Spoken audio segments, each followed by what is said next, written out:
This story is concerning wildlife. It's concerning a rhino. A rhino? Right? Yeah, okay. rhino. I used to live in Kenya when I was about 5 or 6 years old. Okay. And we were in this wildlife park in a grey Morris Minor. This rhino started chasing us. There's me and my sister in the back seat. Right. It was like something out of Jurassic Park. Yeah. We were turning around saying, "Believe it, Dad. Just put your foot down, Dad. We're in a field. Put your foot down." This rhino was chasing us. One from Mark here in Derby. Went on holiday for our first romantic holiday to Tunisia years ago. Decided to take my girl into a petting zoo. I got a bag of food to feed the animals. A giant goat then went for me, putting its front legs over my shoulders and proceeding to headbutt me over a fence into one of the pens, covering me in the food and making my nose bleed. I got out of the pen, then the goat and all his mates attacked me again, sending me running and screaming like a girl out of the zoo, with my girlfriend rolling with laughter on the floor. A tarantula climbed up the bottom of the bed on the sheet. Yeah. And it walked all the way up. It's eyeball to eyeball. Wow. And I thought to myself, what am I going to do when it climbs over my face? But then a miracle happened. It raised its 2 front legs and waved them around. And then it turned around and walked down the side of the sheet.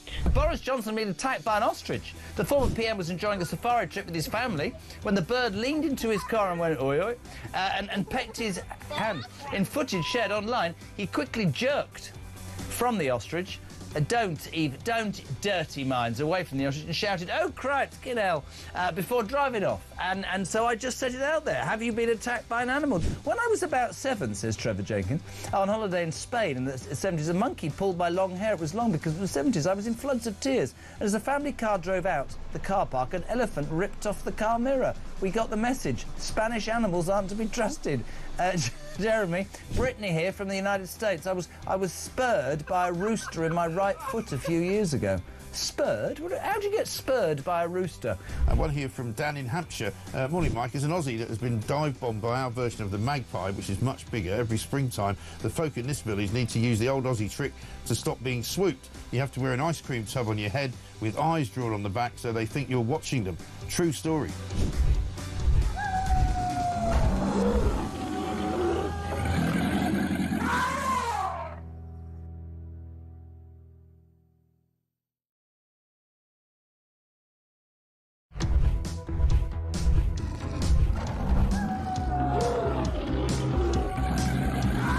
We've just been talking in the office here about how many of us have been attacked at some point or other by some form of flying beast or any wildlife. I mean, so we'll take your stories this morning.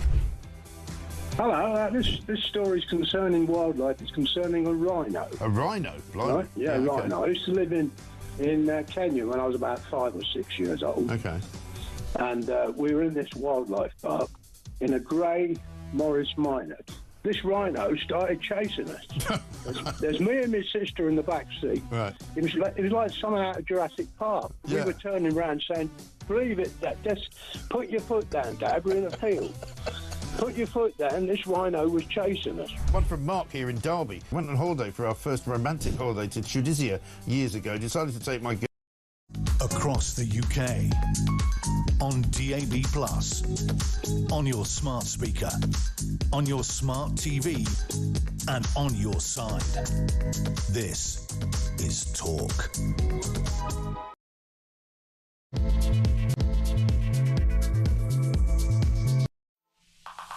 Very good morning. This is Peter Cardwell with you right through until 1 o'clock here on Talk today and tomorrow. Thanks so much for your company. We're asking the question this morning, has political abuse gone too far? It's interesting that Zara Sultana, who is the leader of your party or whatever it's called today, she has talked about fascism. She's talked about fighting fascists in the streets. She's talked about Reform UK. We also have Paul Nowak, who yesterday, he's the leader of the TUC, one of the big unions, talking about Nigel Farage as a racist in his view, and indeed Robert Jenrick as a racist. Now, those two men haven't responded to that so far as I know, but we have asked them to respond. So have these phrases, racist, fascist, have they been thrown around too much? Are we guilty of it as well by throwing them at the left. We'll ask Andrew Rossendale about that. He's a Shadow Foreign Office Minister who will be with us in a few minutes' time.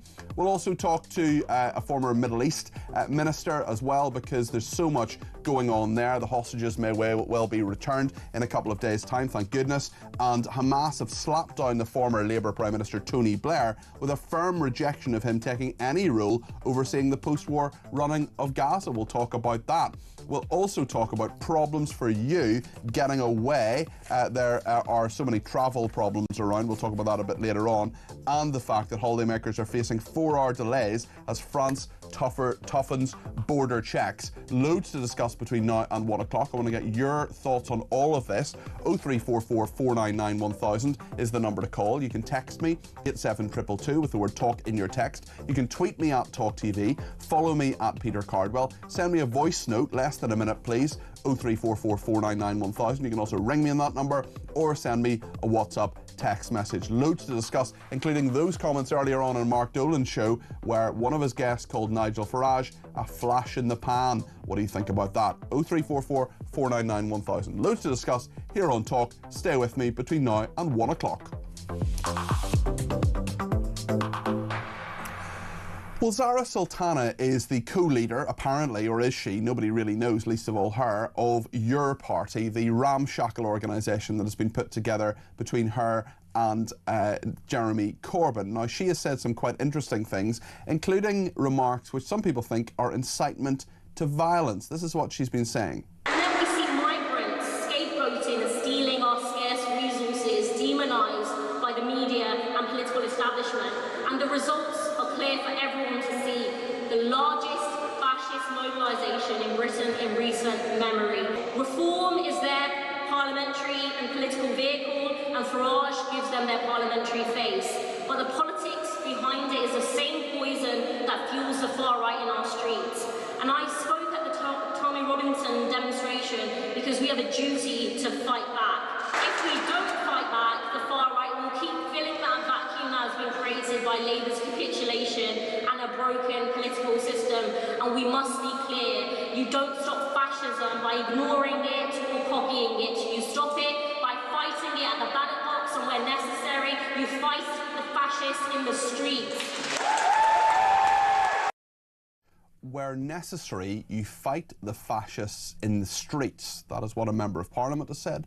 Zara Sultana, the leader of Your Party. She's talked about the people who took part in the Unite the Kingdom march as fascists. She said Tommy Robinson is a fascist. What do you think of what she said there? It's also interesting that Paul Nowak, who is the leader of the Trades Union Congress, one of the biggest unions in this country, has called both Robert Jenrick, the Shadow Justice Secretary, and the leader of Reform UK, Nigel Farage, racists. This is what he has said in the last little while.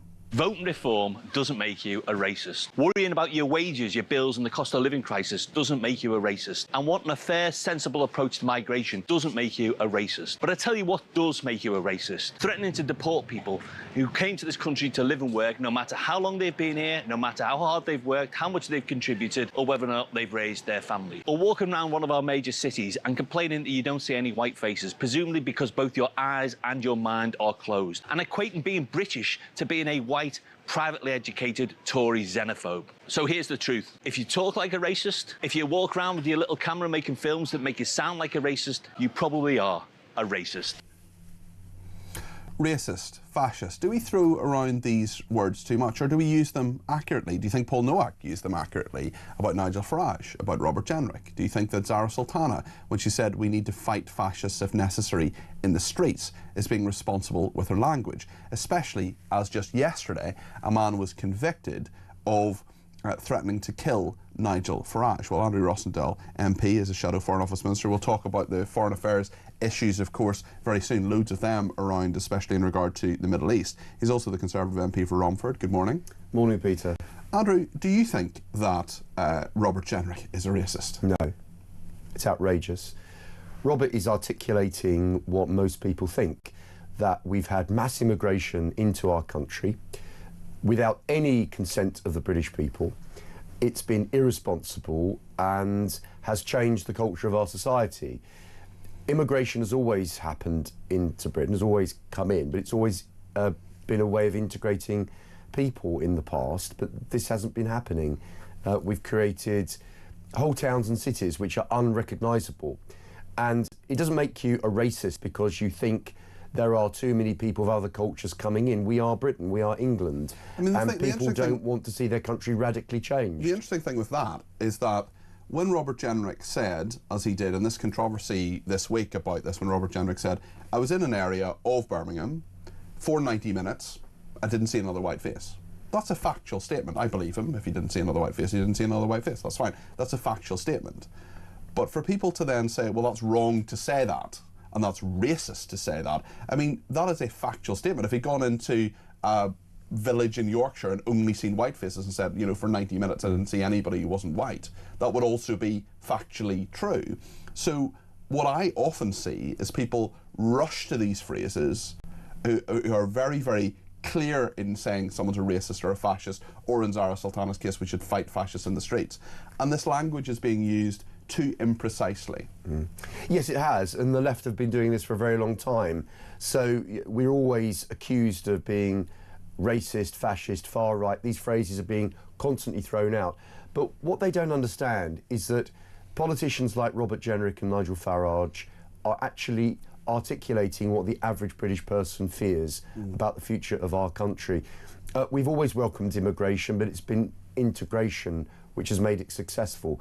That now that we're seeing whole towns and cities where people are not integrating, where there used to be different people of different backgrounds now replaced by one culture from a different culture, which was the original culture of that town or city, people are becoming nervous, fearful, angry, upset to see changes taking place that they never expected to see happen. We need to reverse this policy. We need to realise that our culture is precious and defend that culture and not discard it and let it be watered down into something completely alien to this country. I was in Manchester this week for a Conservative Party conference. Kemi Badenoch gave, I think, the best speech I've ever seen her give. Will it make a difference? Will people listen to it, do you think? Well, I hope so, because I actually think that for the first time in a long time, I've seen a Conservative Party leader articulate Conservative policies. Is it a relief to you to finally have some policy? Well, I mean, I only wish we'd done this in 14 years. We had 14 years and 5 Prime Ministers, and we didn't really articulate... We articulated Conservative policies, but we never saw them through, and we've left the country disappointed. So it's fantastic that Kemi is saying these things. But can she say what she likes because she knows she's not going to see it through? Well, this is my worry, that, you know, we can be as conservative as we like now, but it's no good unless we have enough MPs to vote these new policies through, and that means winning the next election or working with others with similar views to ensure that we do get those 326 MPs to give us a majority to rescue the country from this terrible government we've got at the moment, but also have a very clear agenda to put Britain back on the right track. That's interesting you say that, because Kemi Badenoch has said that she will not countenance a merger or coalition with Reform UK. From what you're saying, it sounds as if you'd be open to the idea. So the Conservative vote in this country is divided between Reform and Conservative now. We've lost a lot of our core vote to Reform. To win an election, you've got to bring all those voters back. Now, that can happen 3 ways. Either the Conservatives will come back from the ashes in the next 4 years and win the next election. It would be an amazing comeback. Wouldn't that be fantastic? Or Reform could win with a majority, and the polls currently show that they might just do that. The alternative is that both parties with similar agendas, and by the looks of it, we're going to have very similar manifestos at the next election. We're already aligning on immigration, human rights and asylum, you know, thereabouts, very similar policies.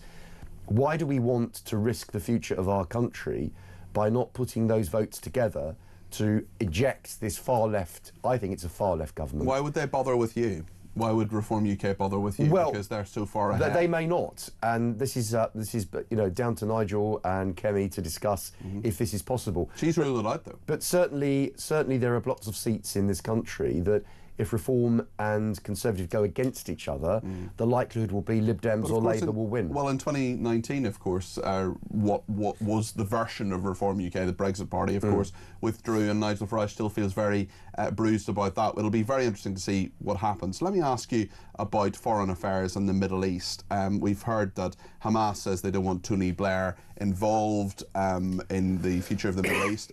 We know that these pro-Palestinian marches are taking place in London today. Why is a question we'll be asking throughout the show.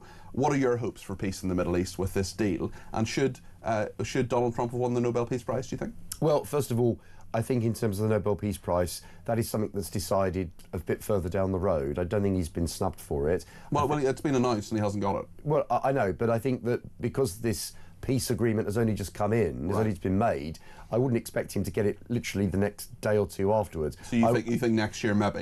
I'm certain that that will be considered next year, but it's not something that happens immediately. It's something that happens down the road. I mean, my favourite question to ask people is, what did Barack Obama win the Nobel Peace Prize for? Well, I don't know. No one knows. Frankly, I'm not sure look, he knows. my fear is all these things become very political. And frankly, what Donald Trump has achieved is amazing. If this peace deal holds, and if Gaza can be rejuvenated and people that lived in Gaza go back and live peacefully, and actually Israel and Gaza can live side by side without any more conflict, this will be an amazing advancement. I think that's realistic. I hope so. Look, only time will tell. I mean, let's see how it all pans out. But only Donald Trump could have achieved this. So if this is achieved and it's lasting, then of course he should be given recognition for that. Definitely.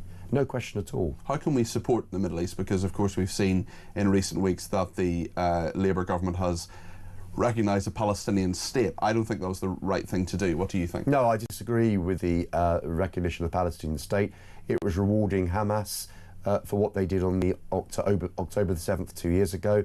I don't believe that you can recognise a state that doesn't have defined boundaries, and certainly you can't recognise a state which is run by a terrorist organisation. So what the Labour Party did here in government in recognising Palestine was frankly irresponsible and wrong. I disagree with it, but we've got to move on now to make sure that this peace plan actually works and we don't go back to more violence and more terrorism and more conflict, because I think the world's grown tired of it. And I think Israel needs to get back to feeling secure in its own boundaries and building up good relations with its neighbours, which it's been doing over the years.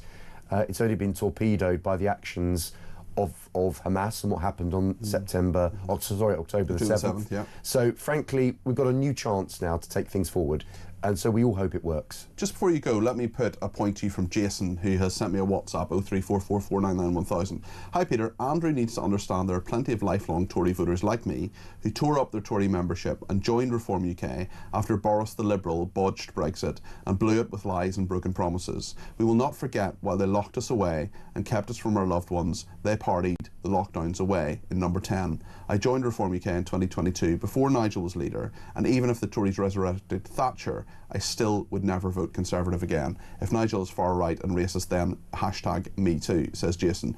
On the main points of that, from what Jason says, what would you say to Jason?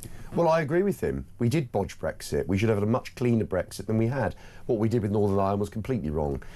Also, I think that lockdowns were wrong, and I voted against all of them, except the first one that we all supported because we didn't know what we were facing. But after those first 3 months, I rebelled against my party and voted against every single lockdown because I could see the calamity that would befall the country by shutting down the economy and locking people up. And it went on for nearly 2 years, and it really was way over the top, and we should have really looked at what Sweden was doing, because that was I think the better model. So, I sympathise. My constituents would agree with, they all voted for Boris, and they gave Boris a huge majority in 2019. And what you said earlier, Peter, about Nigel withdrawing his candidate, his Brexit Party candidate, he did, and he helped to give us that huge majority. And let's also remember that if it wasn't for Nigel Farage, we would never have left the European Union. David Cameron never wanted that referendum. Sure, you're in the right party. Should you not be in Reform UK? I believe that Conservatives and Reform are effectively two two sides of the same coin. Really? Yes. Your party is called Nigel Farage, Corbyn and Reform UK. Your party leader, Kemi Badenoch, called Nigel Farage's politics Corbynism with a union flag. Do you disagree with Nigel's a Thatcherite. You know, he was a member of the Conservative Party. He's certainly not left-wing, and he's not a socialist, and anyone that says that, I'm afraid that isn't correct.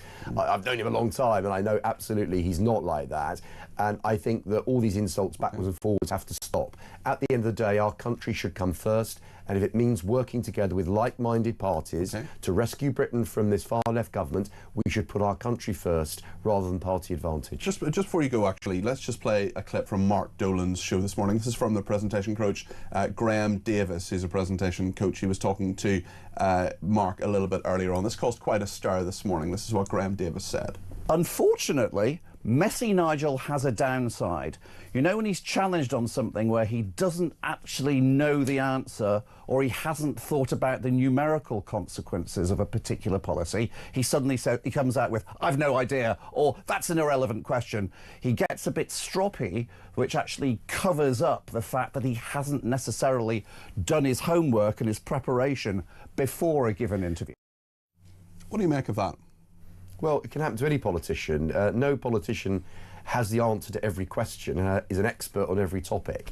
So there's many times I've been in a studio and have had a question thrown at me which I have not necessarily got the answer to there and then. Actually, I like it when people are honest and they say, well, I don't know. And will there ever be a boy born who can swim faster than a shark? Sorry? Will there ever be a boy born who can swim faster than a shark? You probably don't have the answer to that question. Probably not, no. You thrown me on that one. That's the point. It is the point. Look, I think politicians are human beings, and I think what the British public are looking for is authenticity. Yeah. And I say what I think. It's sometimes not always along with the party line, but I say what I believe. And I got into politics and I love my country, I believe in Britain, and I don't want this government back in 4 years' time. And surely the best way to ensure this government doesn't get back in for you, who aligns with many views of Reform UK, would be to join Reform UK. Well, I think that the best way for me is to ensure that all right of centre votes are coalesced around one candidate in each constituency so that we get the 326 MPs we need. I'm afraid you're talking very differently from your party leader. I'm afraid we will lose, potentially, a lot of seats. Reform will lose and Conservatives will lose if we spend the next 3 years tearing shreds out of each other and not realising that the real enemy is the Labour Party and the prospect, the horrible prospect of a progressive left-wing coalition government. Labour propped up by Lib Dems, Greens, Plaid Cymru and goodness knows who else. So is Kemi Badenoch wrong in her approach to rule out any form of cooperation with Reform UK? Is she wrong? So I think that at this stage we should just stop insulting each other and respecting the fact that Conservatives were in power 14 years and we did fail in a lot of areas and we lost a lot of our core vote. A lot of them have gone to Nigel. Let's have a civil conversation about some of these policy issues. You didn't answer my question, Andrew. Is she wrong in her approach?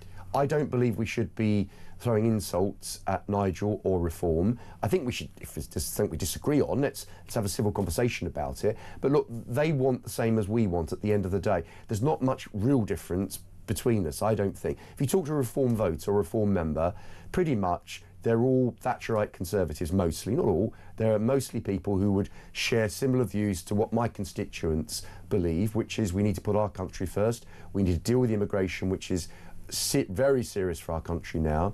We need to repeal all this Blair legislation which vandalised our constitution, and we need to get spending under control and reduce dependency on welfare and a whole range of other things. ECHR, we've already aligned on that. Okay. So all I'm saying is, for once, let's think about what's best for our country at the next election rather than party advantage against each other, because I think the British people won't thank us if we wake up at the next election and find that Labour's back in, propped up by a load of left-wing parties, because Conservative and Reform have failed to work together. And I think the British people would not forgive us for that. Andrew Rossendale MP, Shadow Environment Minister, Conservative MP for Romford. Thank you for joining me this morning in the studio. Well, what do you think of that? I think his views were very clear, perhaps slightly different, perhaps quite different actually from his party leader. What do you think about all of that? 0344 499 1000. We're also asking the question whether political abuse has gone too far in this country. What do you think? Let me know. Debate Desk next.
So a lot of these people who come from Syria or the Middle East, that are various areas of Africa, they say, oh, we're from Sudan, because they know that the British Home Office allows in 99% of Sudanese asylum seekers. We allow pretty much more than 90% of Afghani asylum seekers. So there's this sort of league table that we've got of people from various countries who get almost automatic leave to live here.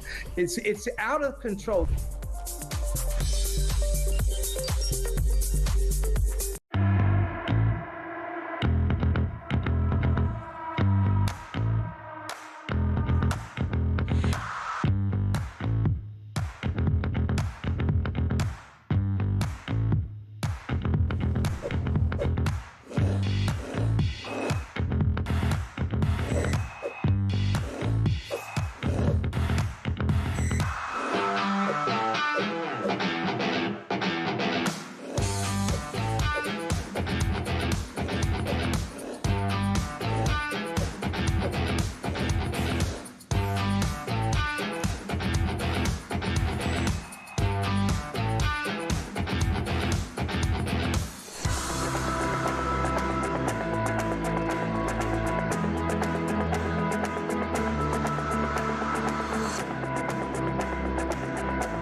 Across the UK, on DAB+, on your smart speaker, on your smart TV, and on your side. This is Talk. Thank you to Darren in Bristol, who says, "Morning, Peter. Sadly, political abuse is just another symptom of the political elite we now suffer under. Once upon a time, politicians had values, drive and a vision for the country. Now they are all empty vessels with no ideas between them. Rather than promote their vision, the only thing they can do is deride other politicians and create an environment where any discussion is prohibited. If there is debate or discussion, we will see how empty they are." Well, Darren, I wonder what you made of what Andrew Rossendale said there. Andrew Rossendale, Shadow Foreign Minister on the front bench of the Conservative Party, saying that he believes that Kemi Badenoch should work with Nigel Farage, that there should be some, he didn't go as far to say coalition or electoral pact or whatever, but he essentially said, well, he did say that in constituencies where either a Reform UK candidate can win or a Conservative candidate can win, that only one of them should run. Much the same as 2019 when the Brexit Party withdrew from quite a number of constituencies and, of course, Boris Johnson's 80-strong majority occurred. This is not what Kemi Badenoch is saying. He didn't go as far as to criticise her. I asked him on 2 occasions whether Kemi Badenoch has got it wrong in her approach. He didn't criticise his party leader, but clearly what Andrew Rossendale, the Conservative MP, was saying there was that the Conservatives need to work more closely with Reform UK. Well, let's go to the debate desk. Amy Fisher is a former Director of Communications for the Conservative Party. Matthew Hulbert, the Liberal Democrat activist, with us as well. Amy, what did you make of those sentiments from Andrew Rossendale? Well, look, Andrew is from a particular wing of the Conservative Party, so I'm not necessarily surprised if he's expressing that as his personal view. I mean, I think it's an absolute... He's a frontbencher, though. He is a frontbencher, but it's not that many people to pick from at the moment, if we're being honest about where the Conservative Party is as a whole at the moment. I think it's spectacularly unhelpful. The Conservative Party, as you know, the end of its conference on Wednesday proved, has still got some life in it. And actually, after Kemi's speech, was polling a bit higher than Reform than they have been in recent months, and are still trusted by people. Heck of a long way to go if they're going to make any impact in the next election. I think my problem is the Conservatives trying to form any closer, if not alliance, or kind of pact with them. Is Reform is quite a different beast from the Conservative Party. I mean, I think Reform was sort of almost National Socialist, actually, in terms of some of what they're... National Socialist? Yes. Honestly, they're striking. You know who the National Socialists were? I'm not saying they're Nazis. Please don't put those words into my mouth. But in terms of what some of the politics, particularly on economics, are espousing, are singly very right-wing and left-wing in terms of massive amounts of public spending combined with tax cuts and all the rest of it. So I think the Conservatives, in any way moving or being seen to move closer towards them, would be spectacularly wrong right at the moment. As I say, that after conference, Kemi has shown that there might be life left in the Conservatives as yet. Matthew, thoughts? Well, I think the Tories are dying, politically speaking, and that it couldn't happen to a nicer bunch of people. We saw this week half-empty halls, even when people like supposed big beasts like Mel Stride were speaking. There was barely anyone there. They just about managed to get enough people in to listen to Kemi Badenoch, but I think they're a dying political breed. And in terms of Dem and Reform, I say let them keep attacking each other. Hopefully they'll continue to split each other's votes, and the likes of the Lib Dems will benefit. Amy? But this is exactly my point. I don't see as why Conservatives or Reform should be, quote, splitting each other's votes, because they're not. They're not espousing the same things. You accept they do, though, right? You accept they do split the. They do. But anybody in any constituent is splitting the votes. I mean, as I understand it, you sort of come from a Liberal Democrat, sort of background. I mean, anybody is splitting anybody's votes at any point in any constituency. That is the nature of voting, and the whole point of political parties is to try and convince as many people as possible to vote for them. Yeah, my whole point being that the Conservative Party does espouse, and should continue to espouse, a very different set of values and policies from those that Reform are putting forward. I'm pleased that it's happening on the right now. For all these decades on the left, the vote has been split between the Greens and the Lib Dems and Labour and whoever else. Now it's happening on the right, on the left and the Tories don't like it. Because it's happening on the left as well, of course. Well, we've got your party, which could take, or whatever it's called, which could take 10% of the vote. You've got the Green Party, which is in the insurgency with the breast enlargement guy, Zach Polanski. You've got the Lib Dems, who are polling fine. They've got the 72 MPs. Some polls say they could even put on a few MPs, and Labour, who are tanking. So that's pretty split as well. But the Tories have pretty much always had it their own way, haven't they? And they're not now. Well, what's interesting from I don't think Ian Duncan-Smith would necessarily agree with you.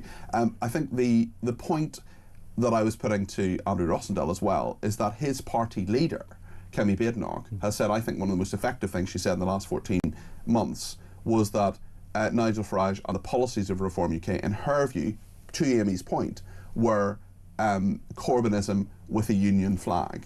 And that's what I meant, actually, by saying national. I shouldn't maybe have used the word national socialist, and I want to be very clear. I'm not saying sure, you've made that clear. So, and this is what I mean about they are. That is clear. What Reform are espousing in terms of their policies are clearly distinct from what the Conservatives stand for. So, to what you're saying about, there is no then need to actually kind of split the vote because.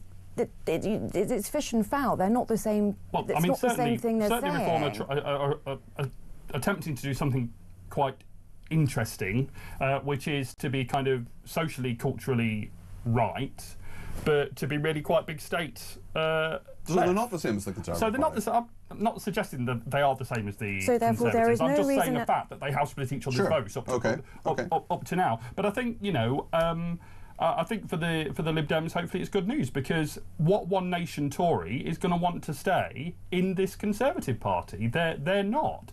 And in effect, I've heard Conservative commentators say, actually, let's be rid of the One Nation Tories. They're Lib Dems anyway. Well, good. Let them come over to the Lib Dems. We'll welcome them. Well, people will obviously make their own decisions, but I'm sort of slightly surprised by your sweeping statement about this is the end of One Nation conservatism. I mean, quite literally, I think the conference this week showed exactly the opposite, that that there is life in the Conservative Party, and that is not me denying that. The empty halls? What was going on there? Well, I mean, let's not talk about empty halls at conference, because I don't think necessarily any party, if we even when supposed big beasts are speaking, if we counter support for any particular political party by purely counting Tory the heads, conference used to be in big auditoriums.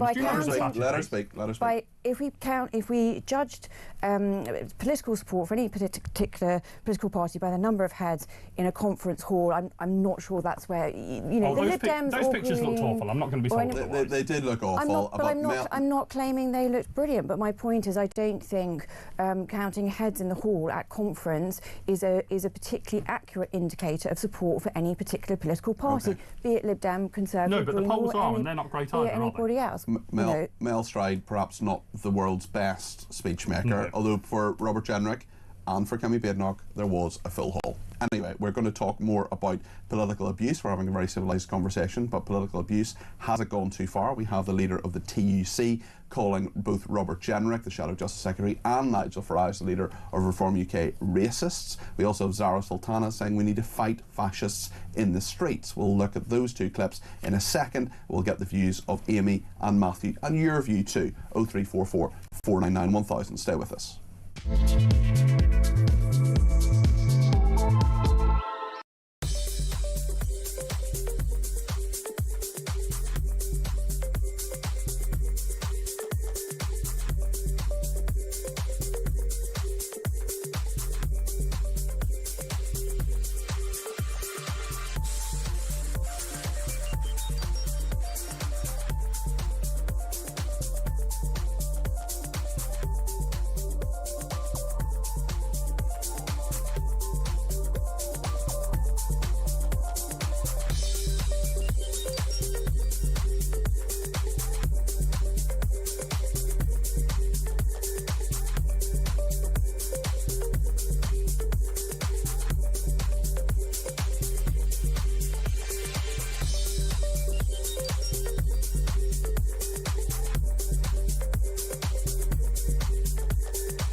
Across the UK, on DAB+, on your smart speaker, on your smart TV, and on your side.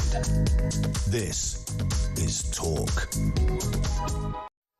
Well, thank you to everybody who has been in touch, including Alison in Billericay, who says, I don't think the Conservatives are refusing to work with Reform. I think it's the other way around. I've recently heard two shadow ministers say they would like to make a deal with Reform for the good of the nation, and that Reform batted it away. They can have a coalition after the election. Surely there's no way Nigel would stand down candidates. I think someone voting Reform would never vote Tory, and vice versa now. Alison, it's a really good point, and I kind of slightly put that actually to Andrew Rossendale as well. What's in this for Reform? I can see what's in it for the Conservatives. I can't see what's in it for Reform because they're so far ahead at the moment. Right then, we're on the debate desk with Amy Fisher and Matthew Hulbert, and I want to talk about the question we're asking today, which is, has political abuse gone too far? I want to play you two examples from the recent past of contributions which may not necessarily be that helpful. One is Zara Sultana, the leader of your party, or whatever it's called today, who said that we should fight fascists in the streets if necessary. Let's see what she has had to say. And then we see migrants scapegoating and stealing our scarce resources, demonised by the media and political establishment. And the results are clear for everyone to see. The largest fascist mobilisation in Britain in recent memory. Reform is their parliamentary and political vehicle, and Farage gives them their parliamentary face. But the politics behind it is the same poison that fuels the far right in our streets. And I spoke at the Tommy Robinson demonstration because we have a duty to fight back. If we don't fight back, the far right will keep filling that vacuum that has been created by Labour's capitulation and a broken political system. And we must be clear, you don't stop fascism by ignoring it or copying it. You stop it by fighting it at the ballot box, and where necessary, you fight the fascists in the streets. Where necessary, you fight fascists in the streets. That is a member of Parliament saying that, advocating violence, possibly even inciting violence. What do you think? 0344 499 1000.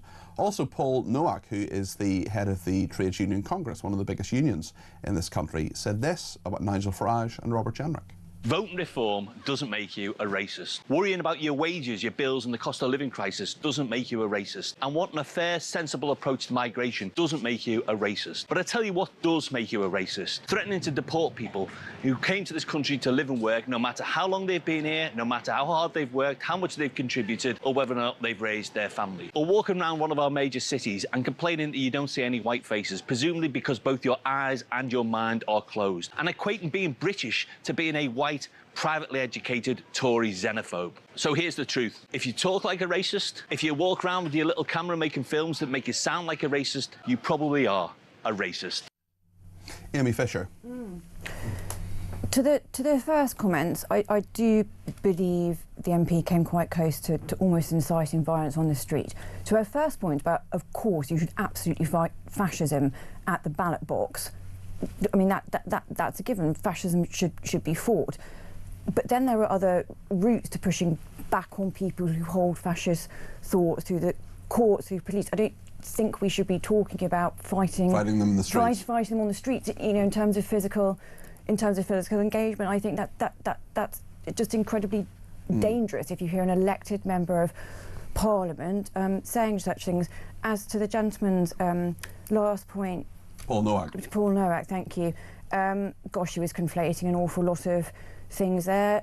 I don't think there's any particular point me trying in the few seconds available to try and unpick any particular party's policies on immigration or otherwise, but he did seem to be conflating bits about illegal immigration with legal immigration, and then conflating it with actually Rob Jenrick's very unfortunate comments earlier this week in terms of seeing white faces and what, you know, the Shadow Justice Secretary may or may not have wanted to be getting at in terms of integration. But the whole tone of both of those clips I don't think necessarily has quite a public place, because I do believe when people are making such statements, they should not be inflaming what can be very high emotions about these subjects anyway, and both of them, I think, were seeking to do so in a very unhelpful way. I want to talk to Nigel in London in a second, but just briefly, Matthew, your views on those? Well, I think Robert Jenrick's comments were more than just unfortunate. I think they were... Racist? I think they were disgraceful, and I'll choose my own words, I think they were appalling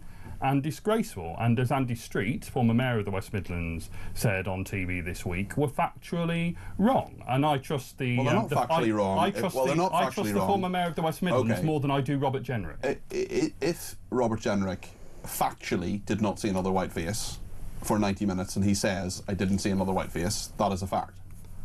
Well, he says that. You don't believe him? No. OK. Nigel's in London. Nigel's given me a ring on 0344 499 1000. Nigel, you're very welcome to the programme. You're on with me and also Amy Fisher and Matthew Hulbert. What would you like to say? Well, good morning, Peter, and morning. Your guests. There are two things I'm going to take away from this discussion this morning.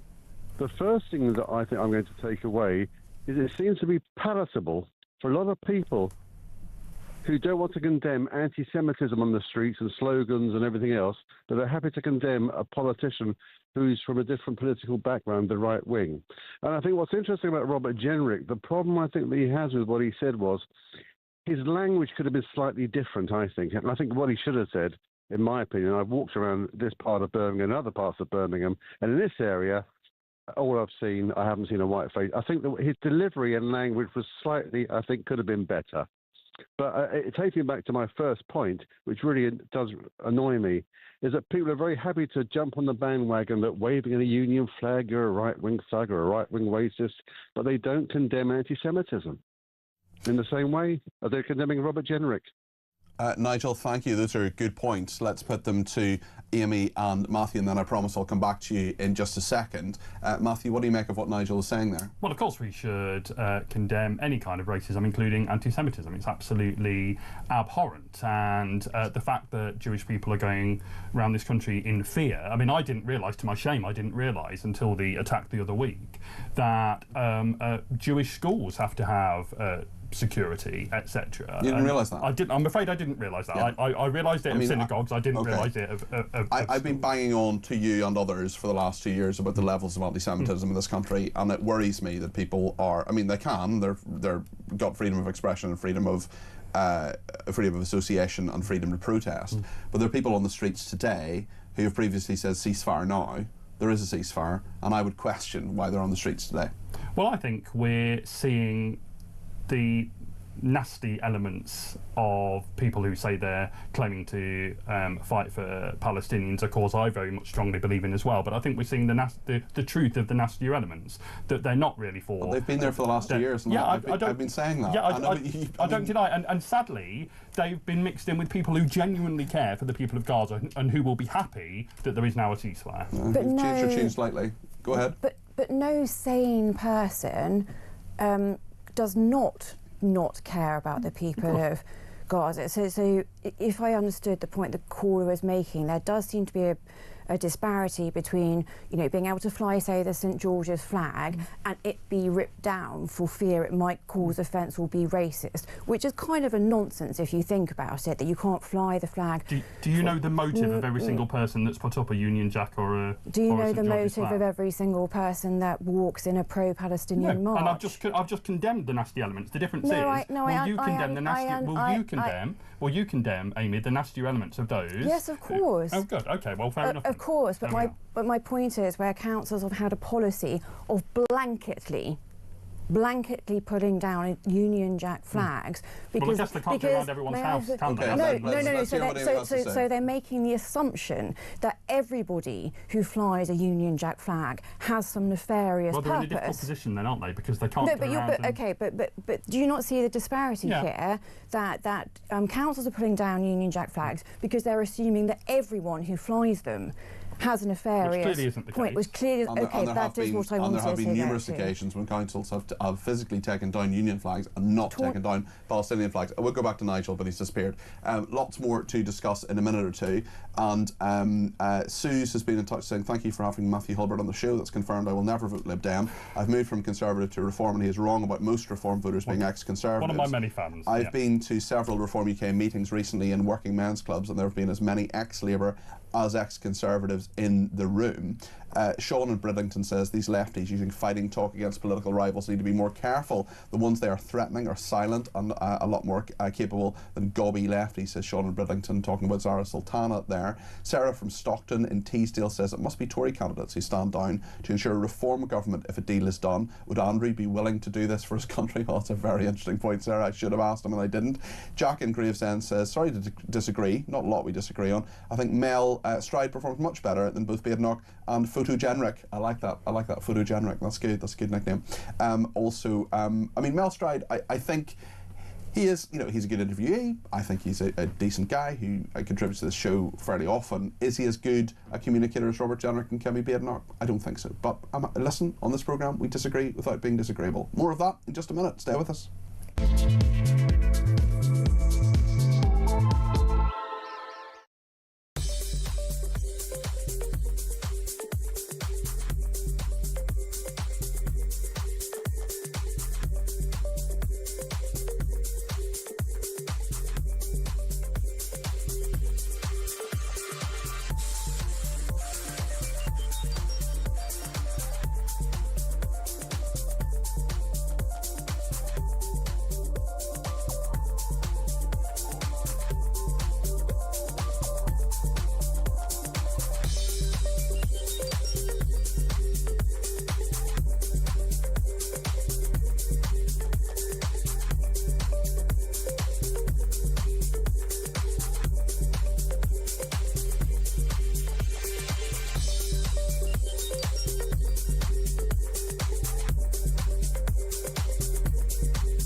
War was declared on Israel when Hamas invaded with 3,000 jihadists when they filmed themselves perpetrating the most sadistic atrocities, when they took 251 hostages, including children, into Gaza, and when their allies Hezbollah, the Houthis, started firing missiles at Israel. We were at war, and the question then is, how do you get out of that war? But how do you get out of the war in a way that brings the hostages home and makes sure Hamas cannot start this war again?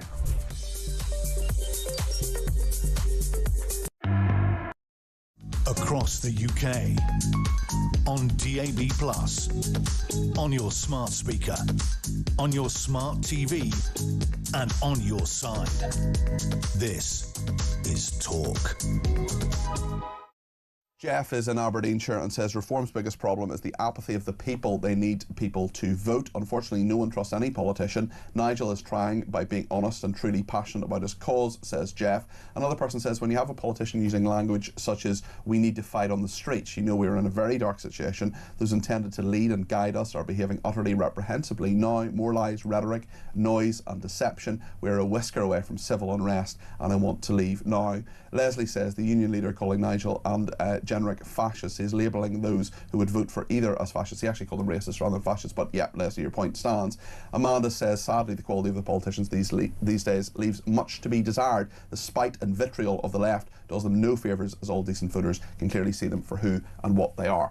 Let's talk about another couple of stories in the news today. 2.5 million British people are now using weight loss jabs. As someone who is overweight myself, I would be lying to say that I haven't thought about it myself, but I am worried about these jabs and the effects that they have, so I haven't used them, and I do wonder about the wisdom and the long-term effects. Amy, when you see that Britain's increasing reliance on medication means 1 in 20 adults has turned to the drugs, rarely available in the NHS, what are your thoughts? These sort of weight loss drugs seem to have come out of nowhere in the last couple of years, so maybe it's just sort of my ignorance, but I'm not quite sure we do fully understand the long-term effects of it. I think you're absolutely right. And that's just the sort of medical side of it, and then I kind of worry about the other side if people see them as kind of a quick fix and don't necessarily address other things around, you know, sort of diet and exercise, and if we just kind of get ourselves into a mindset society of, oh, a jab will fix this. Yeah, just take a pill, it'll just solve it. take a pill. That's not quite good for kind of self-responsibility, and then you know, further ongoing reliance on the NHS to just fix all our ills and the kind of the abrogation of self-responsibility to do as much as you can to protect your own health. Matthew. Yeah, I mean, I broadly agree. So I'm clearly a big guy, but not as big as I was, as you know. Peter, you've lost a lot of weight recently. You've been doing really well. Thank you, and you know, much more still to go. And as it happens, I've done it without the jabs. I've done it via eating better and healthier, and you know, exercising more, go out for lots of walks now, or I hardly used to walk anyway if I didn't have to, and that's good for your mental health.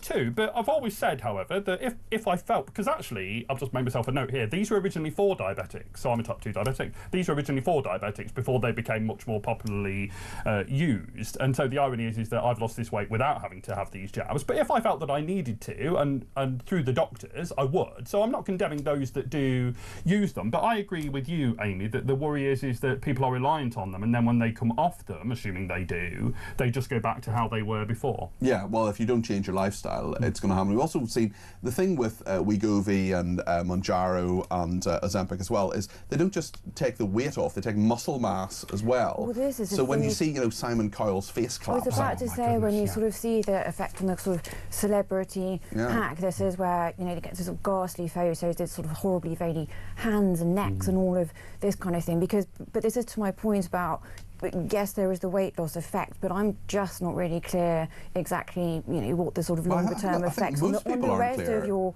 body, not just the immediacy of, oh, losing some weight pretty quickly. Aren't lots of MPs supposed to be allegedly using they absolutely are. They absolutely there are. There are people that I have seen very, you know, within 6 months, or you sort of do a double take and think, oh gosh, is that there was one parliamentarian, it would be wrong of me to say who it was, who I had a coffee with, and I did not recognise her. Yeah. I literally did not recognise her. In a bad way. I mean, she looks fine, but I did not recognise her. She'd lost so much weight. That's the thing, you know, I chat to my diabetes nurse about this, and I say that, you know, I don't want to be one of these people that, I hope you don't mind me saying this, but who loses a lot of weight and just looks gaunt. Yeah, I don't want to be totally. Well, that. Simon Cowell's face. I want to do it in a way which is sustainable. You know? To be fair, I think Simon Cowell might have done other things to his face as well as losing some weight. I wouldn't like to speculate on that. Briefly, British holidaymakers travelling to France facing tougher border checks than anywhere else in the UK. This is from tomorrow. Travellers are going to face 4-hour delays to get into France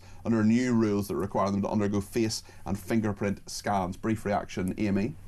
I mean, it's not really a surprise, is it? This is one of the absolute sort of points about, you know, sort of Brexit and the country freedom of movement and all the rest of it. I mean, it's thoroughly unsurprising, and I guess people are just going to have to put up with it if they want to go to France. Well, I find it slightly ironic that the French are sort of, it's a rather cheap point to make, the French are sort of so good at making life difficult for people to get into the country, yet seem to be less good at stopping them get out of it on the small boats as and when they choose to Right, Matthew, time to blame Brexit. Off you go. Yeah, another disastrous result of Brexit I've got written here, and indeed it is. And it's funny, isn't it, that the aforementioned Mr Farage never seems to mention it these days. Why is that? Why is the word banned from his lips? I'll tell you why, because it's been a blooming disaster. That's why. Let's remind ourselves about what Andrew Rossendale said about Nigel Farage, and indeed his own party leader, in regard to discussions about mergers or some sort of deal. Andrew Rossendale was on the show a little bit earlier this hour. This is what he said. Your party leader, Kemi Badenoch, called Nigel Farage's politics Corbynism with the Union flag. Do you disagree with Nigel's a Thatcherite. You know, he was a member of the Conservative Party. He's certainly not left-wing, and he's not a socialist, and anyone that says that, I'm afraid that isn't correct. I've known him a long time, and I know absolutely he's not like that, and I think that all these insults backwards and forwards have to stop. At the end of the day, our country should come first, and if it means working together with like-minded parties to rescue Britain from this far-left government, we should put our country first rather than party advantage. Not what Kemi Badenoch has been saying. Matthew? He sounds like a big fan of Mr Farage, doesn't he? Do you think he's about to be the next one to... I did ask him that, Amy. Look, one of your callers made the point earlier that sort of at this point, Reform wouldn't actually themselves get much out of having a deal with the Conservative Party, but I stand by my point that I made earlier, which is that Conservatism and Reform do not have the same politics. Therefore, a pact is for the birds. They're not espousing the same things. They don't have the same principles. Thank you both very much. Great debate desk this morning. Matthew Hulbert, the Liberal Democrat activist, and Amy Fisher, the former Director of Communications for the Conservative Party. Thank you both very much for joining me. Thank you to everybody else who has been in touch as well, including Massimo from Great Bowden. Why are the left, who bang on about being the good guys, always so aggressive towards females? Your Lib Dem guest is very aggressive towards Amy. I don't think you were, actually. I think, Amy, did you feel he was aggressive towards you?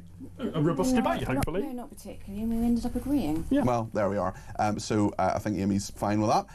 Also, another person says, Matthew, not knowing the level of anti-Semitism, he says, do you know the motive of everyone putting up a Union flag? Does he know the motive of everyone flying the Palestine flag? How on earth can he not know the level of anti-Semitism? And if he doesn't, why on earth is a so-called expert on your show? OK, well, listen, I think he's answered that point. And Pauline says, Matthew's ensured I'll never vote Lib Dem. And far too much talk, says David, of political hatred rhetoric originating from US politics has been copied in the UK. It's just divided the US electorate and failed electorally as far as the Democrats were concerned, and should be dropped here. Lots more to discuss on all of that. Let me know your thoughts. 0344 499 1000. We're going to talk to a former Middle East minister in just a minute about what's going to happen in Gaza. What is Tony Blair going to do? Is he going to be part of that or not? I want your views as well on all of that. 0344 499 1000. Stay with us.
Majesty.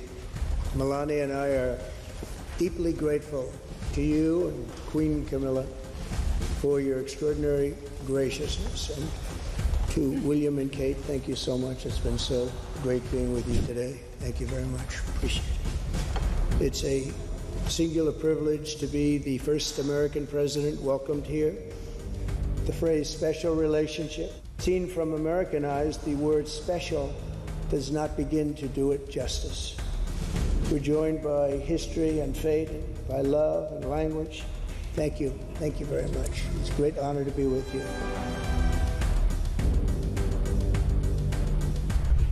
Security remains the cornerstone of this special relationship.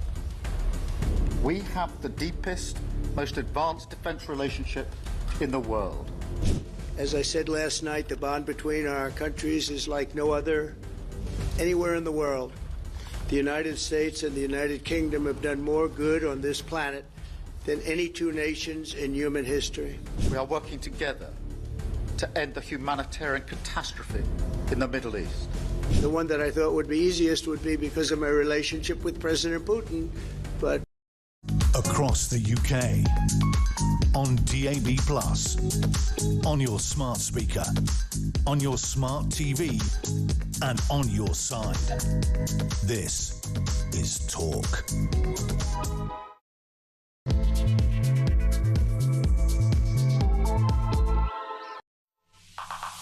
Good morning, this is Talk. I'm Peter Cardwell. It's just gone 11 o'clock. I'm here right through to 1 o'clock today, and indeed tomorrow 10 until 1. Thank you so much for your company. Loads to discuss between now and 1. We're going to talk about the Middle East in a minute. Could there be a deal there? Well, there is a deal, but is it going to work? Alistair Burt is the former Middle East minister, and honestly, if you want someone who will analyse this, who'll tell you the truth, who'll cut through the nonsense and talk about it in a way that everybody, including idiots like me, can understand, Alistair Burt is your man. So we're going to talk to him in a second. We'll also talk about the protests that are happening on the streets of London today. Why are they happening? These are people who often said, ceasefire now. There is a ceasefire. Why are you still on the streets? Is it simply because you don't like Israel? I think that's perhaps part of it. We're also going to talk about more than 35,000 people this year that have crossed into the UK on small boats, but just 26 have returned to France. We'll talk about the US, Trump threatening an additional 100% tariff on China, which he says is aggressive, and his role should he get the Nobel Peace Prize next year. He's not going to get it this year. And holidaymakers facing a 4-hour delay as France has toughened its border checks. We'll talk to Simon Calder about that. Lots to discuss between now and 1 o'clock. I want to get your voice on the air. Whatever you want to say, however you want to say it, let me know. 0344 499 1000 is the number to call. You can text me 87222 with the word talk in your text. You can tweet me at talkTV. Follow me at Peter Cardwell. You can send me a voice note, less than a minute please. We'll play some of those before 20 past 11. You can also send me a WhatsApp text message or give me a ring. All three of those things on the main number 0344 499 1000. Plenty to discuss. Stay with us.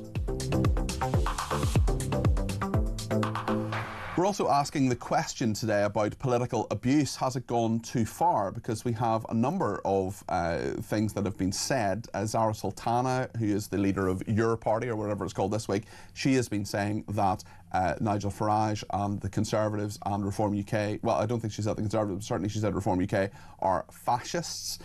She's also said that fascism should be fought on the streets, which I think is pretty close to incitement. We're also in a situation where the leader of the Trades Union Congress, Paul Nowak, has called both Nigel Farage and Robert Jenrick, the Shadow Justice Secretary, racists.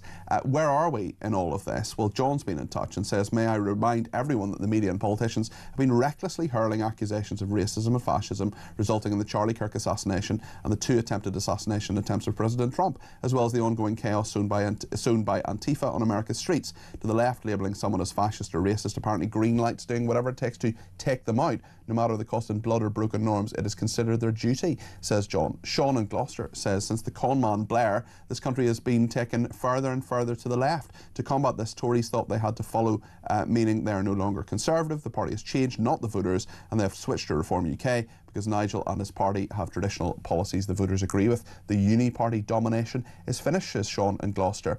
And Jane also says Andrew Rossendale is correct. Many will never go back to the Tories. One final one before we move on to our next guest. Bridget in France says, good morning, Peter. Great show. Good morning, Bridget, or with you. It is now the afternoon. Zara Sultana is a despicable race baiter, and she absolutely incites violence and hatred. I'm sure she would deny that. Why is she allowed to sit in Parliament? Her and her extreme left ilk throw words like fascist and racist around like nobody's business, that it has no meaning anymore. In fact, Peter, they're the real racists and fascists. If we spoke like these people, I'm sure we'd be visited by the police. So why isn't she? Have a good day, says Bridget in France. We'll go back to that debate a little bit later in the programme. Has political abuse gone too far? Let me know your thoughts. 0344 499 1000. Right then, I want to talk about the Middle East and the protests on the street as well.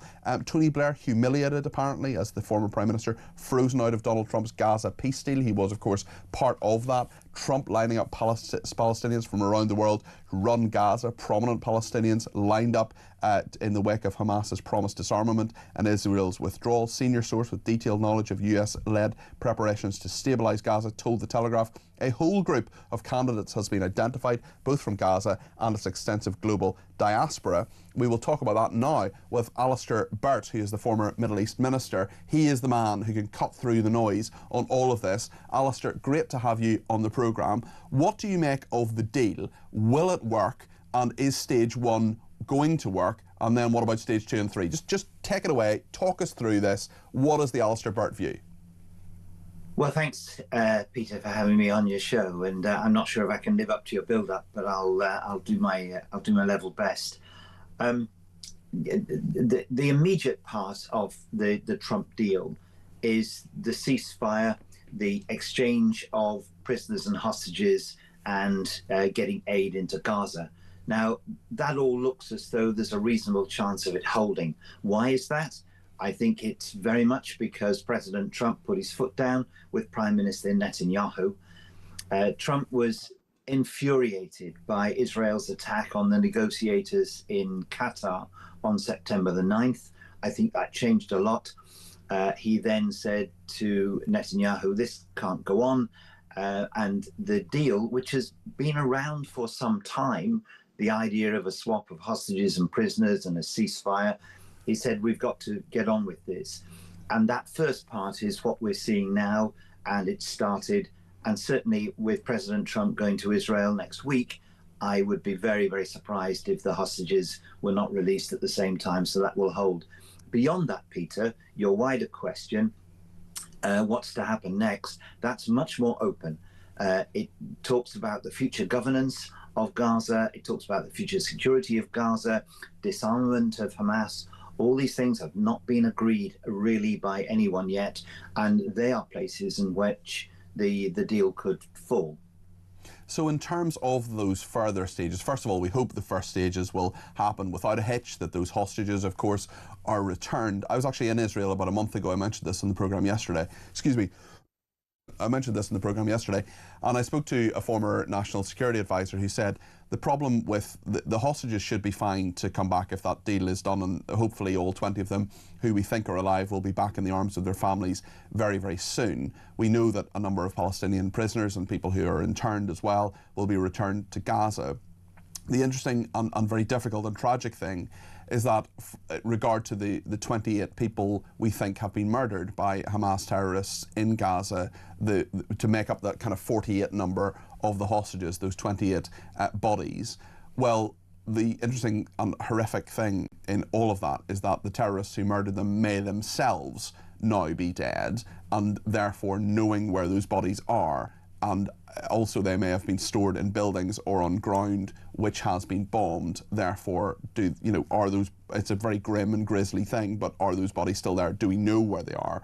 And that could be a possible sticking point in all of this before you even get to stage 2 and 3. But I mean, it's fascinating that this is, I'm sure there's a lot of nervousness about this all going right, the families who've been through absolute hell from the hostage side of things, and also the future negotiation. So what happens if this initial stage, let's say for the sake of argument, and we hope it does 100%, the initial stage goes as it's meant to over the next week or two, what happens then? More negotiation, Alistair? Yes, if as you say, the first stage is followed through, hostages are released, hostages are properly identified. You were right. There was a case some time ago. One of the hostage bodies that was released turned out not to be the person that it was claimed to be. Everything about the taking of hostages, the holding of them, returning the remains is horrific and incredibly painful. But if that process goes through, then the next bit will be to decide who will actually keep security in Gaza. The Israeli Defense Forces have agreed to withdraw from where they currently are into a different part of Gaza, leaving a large amount of it more open. Now, Israel will be concerned that that area might be used by Hamas to regroup. Hamas is equally concerned that if there is a spoiler attack, which is not impossible, then Israel will take the opportunity, as the hostages have been released, to attack again. The hostages have been the main leverage for Hamas. And certainly there are those amongst those negotiators who fear once the hostages are gone, then Israel could prompt another attack and then come back in. And they're looking for guarantees from the United States that this won't happen. The risk of spoilers is significant.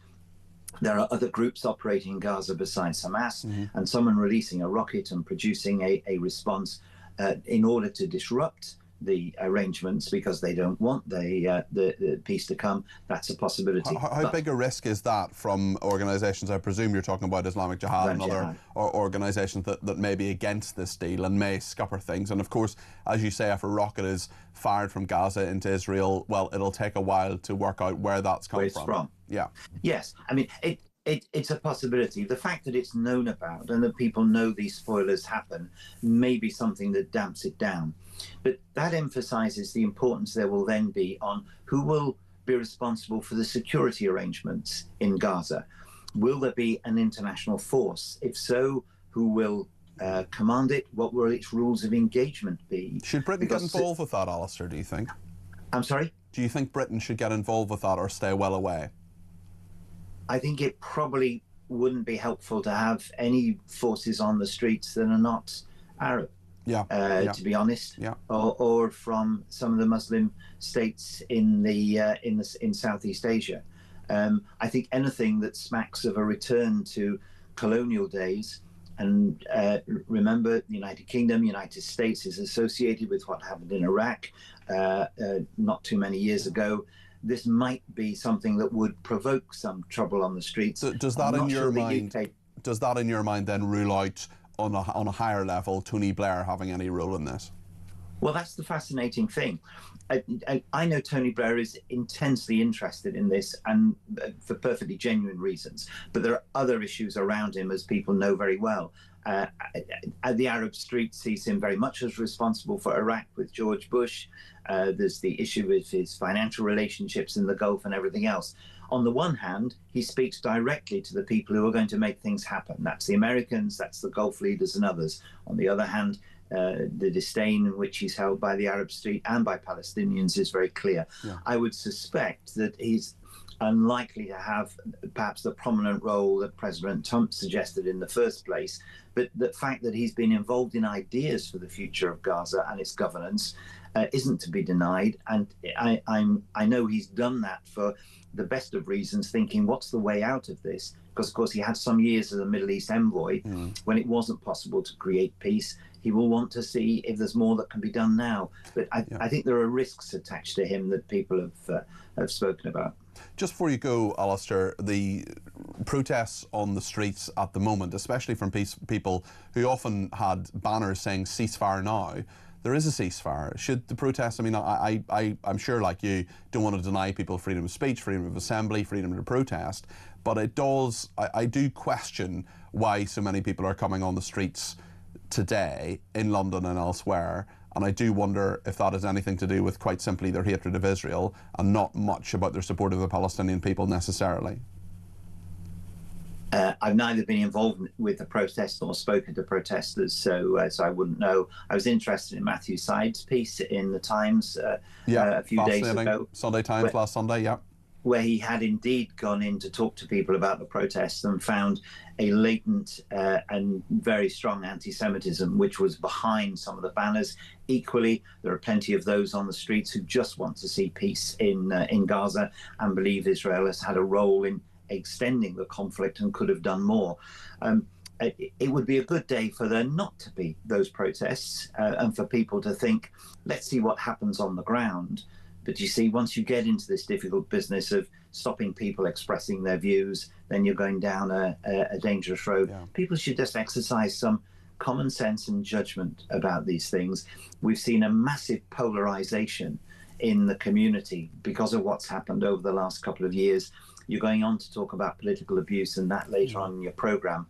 The way in which it's become easy for people to characterize others as demons and lose the nuance that political argument is about is a worry for all of us in society. No wonder it's affecting politics at the highest level. Common sense and judgment, Alistair. It'll never catch on. Thank you very much indeed for your analysis today. Really appreciate it. That's Alistair Burt there, the former Middle East Minister. As Alistair was saying there, we are going to talk about political abuse. We're going to talk about what Zara Sultana has been saying. She talked about fighting fascism on the streets, which to me sounds pretty close to incitement. John is in Sutton and has some views on that. He's giving me a ring at 0344 499 1000. John, go ahead. How are you doing? I'm well, Peter. Hope you're well. Yes, me too. Yeah, thank you. Yeah, but what that woman said, it's Zara Sultana, her name, isn't it? That's right. Yeah, it's definitely incitement, and it's extremely worrying. And I'm just going to keep us both on the right side of the law, John, by saying I'm sure she would deny that, but you're absolutely entitled to your view. Tell me why you think that. Well, I think because it's obvious to me that the far left, I won't say the whole left, but the far left, sort of, you know, the Corbynistas, she's one of them, even to the left of Corbyn, I'd say. But they're anticipating a big defeat at the next election because they're looking at the polls and it looks like Reform are going from strength to strength. Yeah, but actually Zara Sultana and Jeremy Corbyn, if they get organised, they could actually take 10% of the vote. They could take on Labour from the left. Yeah, that's what I'm saying. Yeah, the left, yeah. In general, are expecting a big defeat at the next election. Yeah. And they could be right, they could be wrong. But talking like that, Peter, that doesn't help the situation. Because for me, that frightened me listening to that. Mm-hmm. I vote for Reform, and I'm not a Nazi or anything like that. Of course not. Or a fascist. Yeah. And what I was, you know, Elon Musk at that United Kingdom rally, Peter? Yes, yes. I mean, it's given credence to what he said when he said to the crowd, violence is coming your way from the left. Mm-hmm. You need to fight back. And all this talk is just, it's not acceptable here in Britain, Peter. Yeah. Listen, John, I think you made some really good points there, and I really appreciate you giving me a ring. Thank you for that. Let's hear a couple of voice notes. Nick has been in touch about political discourse in this country. This is what Nick has to say on a voice note. Very good morning to you, Peter. It's Nick from Loughborough. As a Reform supporter, I'm now severely concerned the way the political discourse is heading in this country. And I think that as we near the next election, whether that be 2027 or 2029, I think we are entering what is likely to be the most febrile period in our political history, with abuse and counterclaims and lies and lawfare and all sorts of warfare against various politicians, in particular Reform. I think it's a sad day for our political history that we are now embarking upon this awful period in our political history. Have a good weekend, Peter. Thank you, Nick. Great sense as always. Nick sends in voice notes every now and again. Always good to hear from him, and I usually agree with every single thing he says. Moz has been in touch about Reform councillors. This is what Moz has to say. Morning, Cardi P. Moz from somewhere in the Midlands. I'm a Reform councillor, and my ward colleague, who is also a Reform councillor, he's half Jamaican, and he had never experienced racism until he was standing for election. He was called some of the names I can't even repeat, and it all came from the left wing. He had never experienced racism before in his life until that point. So it doesn't add up. you know, and they can throw all these things around as much as they want. It doesn't stick anymore. Thank you for that. Really appreciate that, Moz. Shane is being in touch from Sydney in Australia. Great to hear from you, Shane.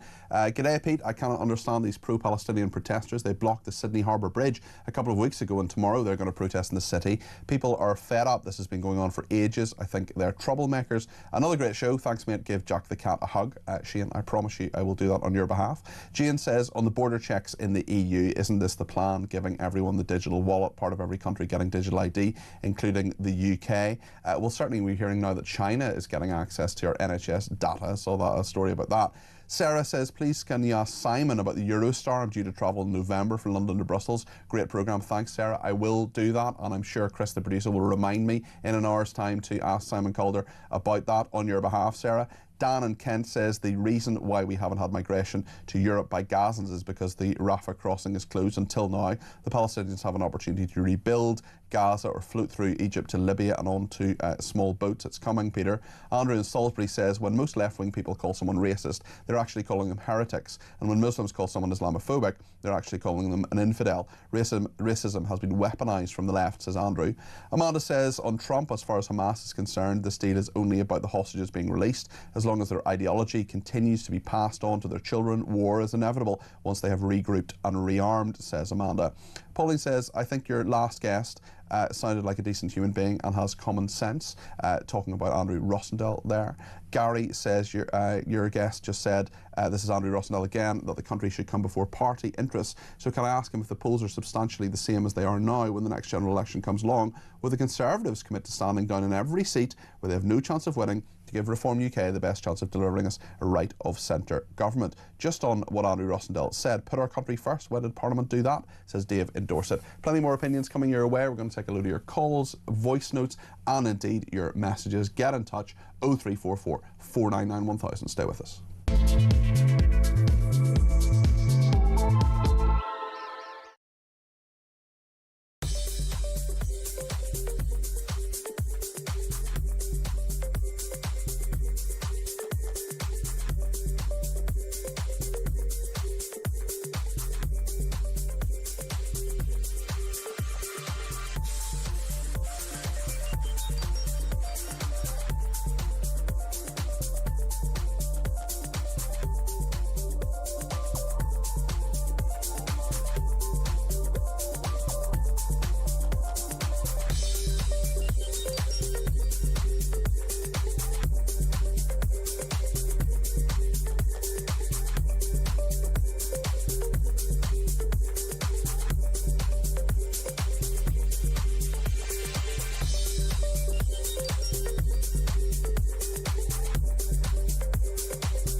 Talking about the Islamification of culture, just very quickly, because I know we need to go to a break, but it's not so long ago, was it? Just a couple of weeks ago, when the NHS was actually singing the praises of first cousin Mary. I mean, I was talking about this to my wife last night. I said, this entire country is just going insane. And we have a health service, says, oh yeah, but there's a lot of cultural advantages to it. This is insane.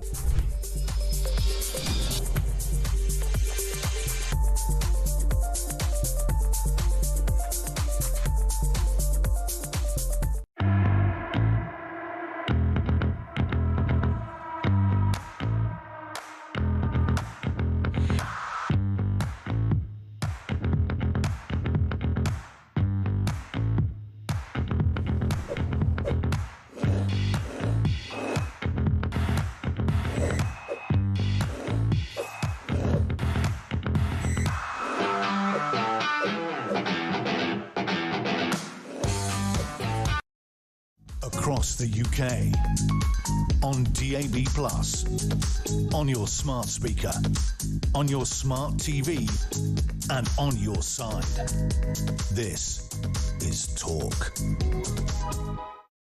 Some very interesting tweets coming in. I've just looked at a few of those over the break. Thank you to everybody who has been in touch. And we've posted the clip now of Andrew Rossendale a little bit earlier on. Actually, let's just take another look at that. It's only about 30 seconds or so. So we'll just see what Andrew Rossendale said about an hour ago on this programme about reform working with the Conservatives. This is what Andrew Rossendale said.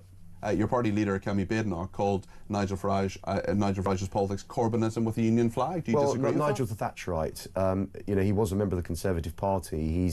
He's certainly not left-wing, and he's not a socialist. And anyone that says that, I'm afraid that isn't correct. I've known him a long time, and I know absolutely he's not like that. And I think that all these insults backwards and forwards have to stop. At the end of the day, our country should come first. And if it means working together with like-minded parties to rescue Britain from this far-left government, we should put our country first rather than party advantage. So basically that clip, a version of that clip, is now on at talkTV on Twitter if you want to go and have another look at it. It's on my Twitter as well. I've retweeted it, and lots of reaction to it. Why would reform work with a party that's completely finished and brought misery on the people of the UK for decades and decades, says James. Julie says, do you think Nigel Farage is stoking the flames of division and causing a toxic atmosphere? He needs to remember we live in a welcoming and kind multicultural society peacefully. It's a minority that want to change that. Hashtag rejoin EU. Okay. Rothwell says the Conservatives screwed the country over for 14 years. The country doesn't want or need a Conservative in coalition. Archangel says France has always been selfish and self-serving. Everyone in NATO knows what they're like. They love taking everyone else's intelligence but don't like sharing theirs. Look at what they did during the Falklands. Duplicitous, cheese-eating surrender monkeys. There we are. And one more from Lorraine. Just so you know, I've lived in predominantly Jewish areas all my life. I've always had security at the doors of schools and synagogues. I'm talking at least 30 or 40 years. I was astonished when Matthew Hulbert said that. I mean, almost I've seen loads of Jewish places in Belfast and London and all over the country that have all sorts of security and always have. So the fact that Matthew Hulbert didn't know that, I think, was pretty naive, quite frankly. Justina says councils are taking Union Jack flags down for one reason and one reason only, because it's a highly visible sign of rebellion. We're asking the question today about protest, about the aspect of political abuse. Has political abuse gone too far? And Elaine in Derbyshire has given me a ring about this, so 344 499 1000. Elaine, you're very welcome to the programme. What would you like to say? I wanted to talk about what Robert Jennewick said. I'm black and I'm a former Conservative voter, and I actually think he's got it slightly wrong. You can have a multiracial society, but not a multicultural one, and that's the issue. It doesn't matter how many black or brown faces or white faces. It's about whether we all are rowing in the same direction. Totally agree with you, Elaine. Totally agree. Just like a marriage. You can't have two people in a marriage who fundamentally disagree, and that's the issue. Before, when my parents came over from the Caribbean, they have probably got views very conservative. They're Christians. You know, they believe in the flag. They speak English. And that's the thing. So I think that's where Robert's got it slightly wrong. And I also say on the subject of the Tories, I will never vote for them again, simply because they're just too weak and wet. Like they had 14 years, and even on issues of transgenderism, for example, if you asked all the Conservatives, are trans women women? you would still get some of them sort of equivocating or saying, well, you know, or this or that. No, they are meant. And this is the problem with it, is that there are too many wets still in the Tory party. I even saw a Tory saying that Robert Jenrick's been radicalised. No. He's certainly more right-wing than he was, Elaine. I mean, he voted for... Can I just say... Sure, but just factually on Robert Jenrick, he voted Remain, and he was in government with people who are more left-wing than he now is. His politics have changed. There's no doubt about that. It's not that. Given the kicking the Conservatives had, and the state of this country, and how many terrorist attacks and all of this nonsense we've had to endure, frankly, we're not radicalised enough. It's a disgrace that we are getting told in schools that our children can just get taught any old kind of nonsense and we're not allowed to do anything. These jokers, they can't fix NHS, but they've managed to get in and put abortion to birth and euthanasia, but they can't bring any other policy to think of to help the NHS. It's an absolute disgrace. Okay. Councils can pay people to take flags down, but they haven't got enough money to home help for old people or send transport. It's an absolute joke. They can't even pick up the rubbish in Birmingham, but they can manage to hire people to take the flags down and give themselves a raise. Elaine, We're not radicalised enough. Okay. We're not radicalised enough. Elaine, you've made some really, really good points there, and thank you for them. And Elaine's first point, I think, was the one with which I have the most sympathy. I agree with a lot of what she said, not everything, but a lot of what she said. And what Elaine said there, I think, about... I mean, I don't really care what race people are. I don't really even care what faiths people have. I know a lot of people disagree with me in Islam, and that's fine, but there are a lot of people who are followers of Islam who are perfectly good people who contribute to this country and are British and are happy to be here and are contributing to the economy and all the rest of it. My point is that I don't care what someone's race is, I don't care what someone's faith is. Do they share our values? Are they focused on what Britishness is, on what this country should be, on the tolerance, the acceptance, the fair play, the fairness that is absolutely at the core of what it is to be British? Is that something that they share? If they don't, well, they should think about living somewhere else. Michael in Leicester has given me a ring. Michael, what are your thoughts on all of this? Good morning. No, I think it's an actual joke. That House of Parliament, we elected these members all in. Conservative, Labour, Lib Dems and Green Party, right? Mm-hmm. No one is implementing anything. They're not working together. You get things done better working together. But if you have a manifesto, and if you're the Labour Party and say they've got a huge majority, can't they then act on that manifesto, deliver that?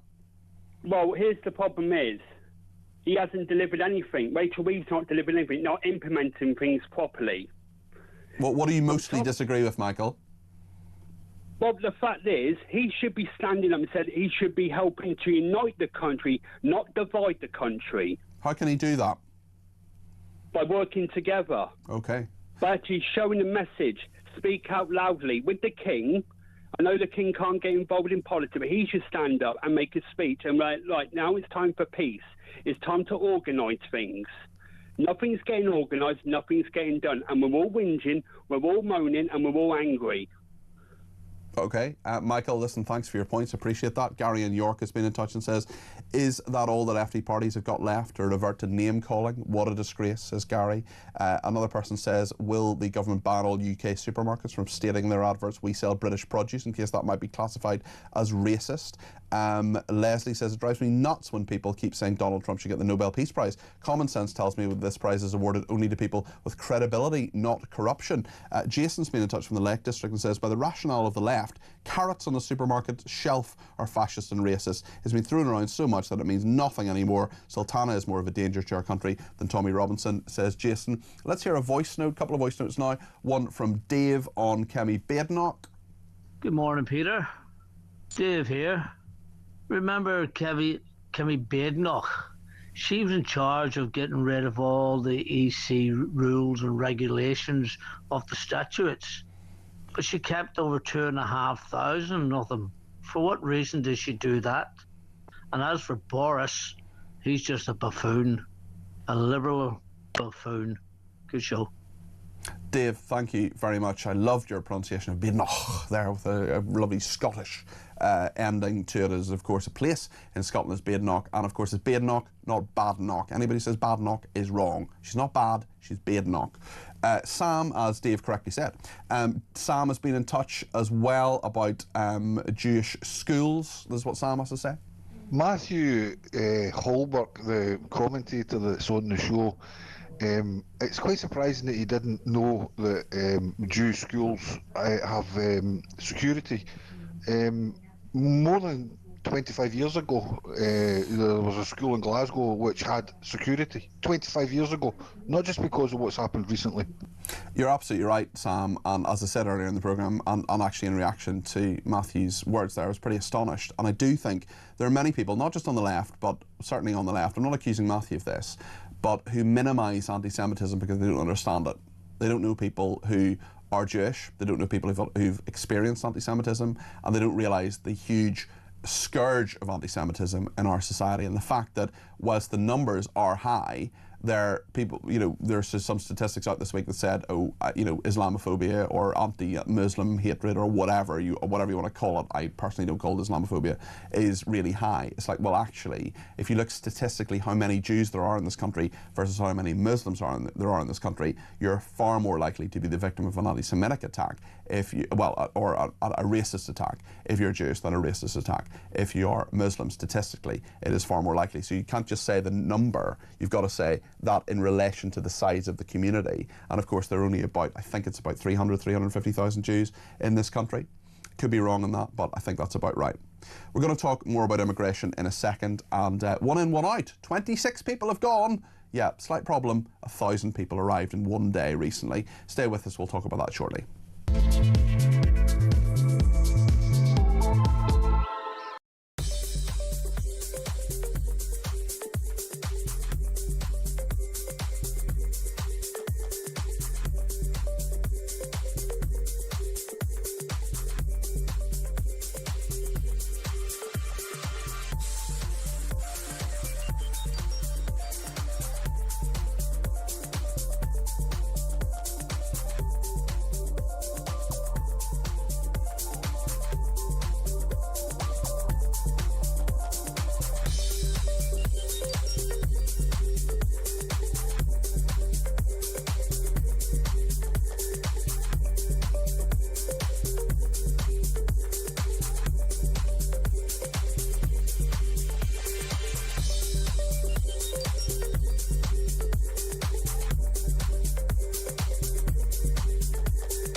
Across the UK, on DAB+, on your smart speaker, on your smart TV, and on your side. This is Talk. Thank you so much to everybody who has been in touch, including Carol, who has said, morning Peter, I'm watching your show live. Why are you rolling an elastic band between your fingers? I will stop doing that. I have a nervous habit of sort of having a bit of blue tack or a bit of an elastic band or something. I will stop that. They are out of my hands, Carol. Fear not.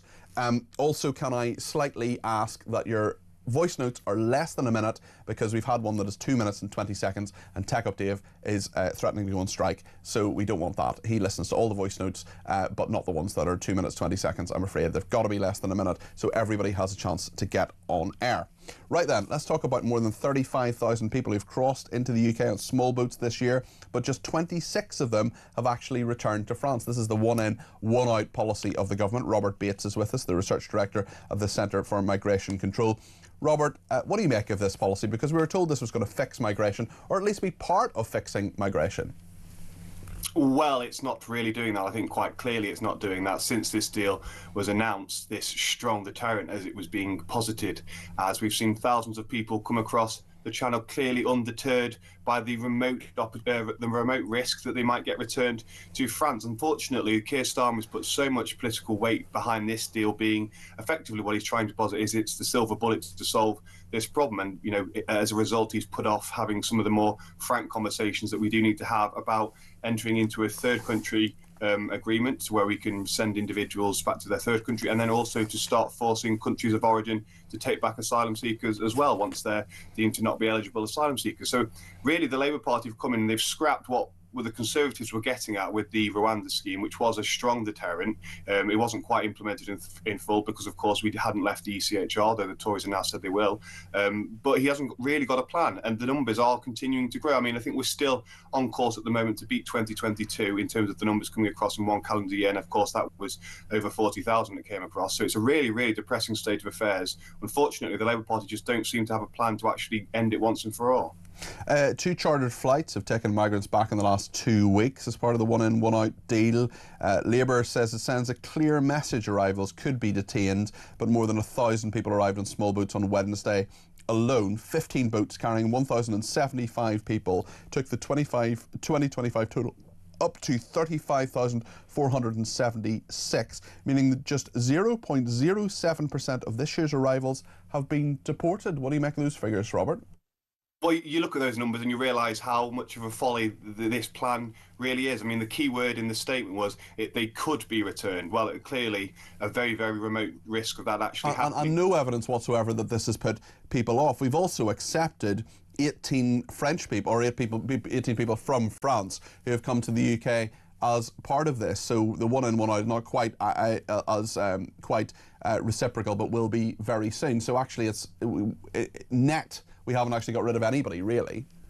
No, and those that we are receiving from France will almost inevitably end up staying very, very long term. We know that asylum seekers have a very low economic activity rate, so will likely end up presenting a long-term bill to the British taxpayer as well. So this really isn't doing anything about the numbers. I think the obsession with stopping the boats and smashing the gangs, these kind of abstract notions, distract from what the actual real concern that the British public have, which is large numbers of people coming across into this country without really a legitimate right when it comes to the boats, and if they are coming across via the France route from France, really unlikely to make a very positive contribution to the country fiscally going forward as well. And this is the real crook of the problem here. This is what the successive governments have failed to recognise, is it's not just these abstract ideas of people not liking boats coming across or human traffickers running criminal networks. It's actually the numbers coming across which is the huge concern. Over 180,000 have come across since this crisis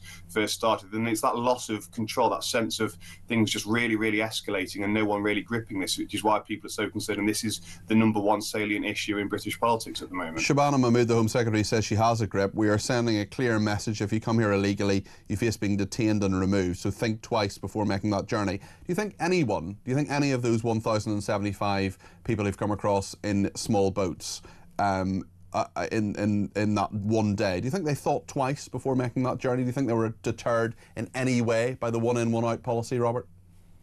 No, not at all, and I do admire almost the brass neck of the Home Secretary to say that they're sending a strong message, because they're quite clearly not. The proof is in the pudding. It's all very well and good saying that this is a scheme that's going to work. The only way it would be a deterrent is if there was an almost 100% certainty of an individual coming across on the small boats being returned to France. As you said, 0.07% or whatever it is of the people that have come across have actually been returned. And it went abroad. When you look back to 2018, I think we've just returned about 4% of people that have come across on small boats, either to their countries of origin or to a third country. So this is a situation where it's never really been gripped. People are being effectively sold these lies on Facebook, social media, and being told about the sort of rich tapestry of Britain's offerings to them. And this is the huge draw factor, and that is going to continue if we keep putting them up in luxurious hotels, if we keep giving them trips to Anfield and lovely benefits such as that. So this is a situation of our own making, and it's really something where we shouldn't be looking too much to cooperate with Europe to solve it. We should be really getting assertive with those countries of origin and sorting this out ourselves. Robert, as always, thank you. Robert Bates there, who is, of course, the Research Director at the Centre for Migration Control. What do you think of what he said? 0344 499 1000. Janice in Staffordshire says, here's a thought. Is Trump a one-man band in the Republican Party? They keep on about Nigel Farage being a one-man band where Reform are concerned. Anyone see any similarities? Bill in Romsey says Farage will win the next general election with 40% of the vote. If the blob plays up, he will freeze their pensions. If the Lords play up, he will disband them. We have the deputy leadership contest, we have the November budget, we have the spring budget, and to finish off, we have local elections. Labour has all the problems, says Bill. Nikki says, so when Zara Sultana says we need to fight in the streets, nobody from the left says a word. However, when Elon Musk said something similar, he was inciting hatred and riots. Sue in West Sussex says, I am, like millions of others, a loving wife, mum and granny who loves my country and hates what a succession of politicians have reduced us to. However, in 2025, we are all regarded as rabid racists and fascists. Such meaningless platitudes, is that really the best they can come up with? Farage is our only hope now. Barry says the left are the new fascists. They won't be happy until we're all dressed in grey, eating cabbage soup. Please no, I'm about to have a biscuit. Rachel from Yorkshire, Zara Sultana is a toxic, sociopathic grifter who spouts this divisive nonsense without the trace of shame or irony, in Rachel's opinion. When will the light bulb go on, which tells them they are the problem? Great show. Gary says, did I hear you right? Tourists are facing possible 4-hour delays to get through French border control. Pity they don't pay the same attention to people trying to leave France in dinghies, isn't it? Very good point there, Gary. And yes, we are talking about that with Simon Calder a little bit later on in the programme. He'll give you all the details of what is happening. And if you are going to France, coming back from France, I know that one of our texters earlier on, Sarah from Stockton-on-Tees. I have this here, Sarah, in front of me. I'll make sure I ask your question about the Eurostar, and of course we'll talk to you. We've got a load more voice notes and calls in just a minute here on Talk. Stay with us.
Talking about the Islamification of culture, just very quickly, because I know we need to go to a break, but it's not so long ago, was it? Just a couple of weeks ago, when the NHS was actually singing the praises of first cousin Mary. I mean, I was talking about this to my wife last night. I said, this entire country is just going insane. And we have a health service. Oh, yeah, but there's a lot of cultural advantages to it.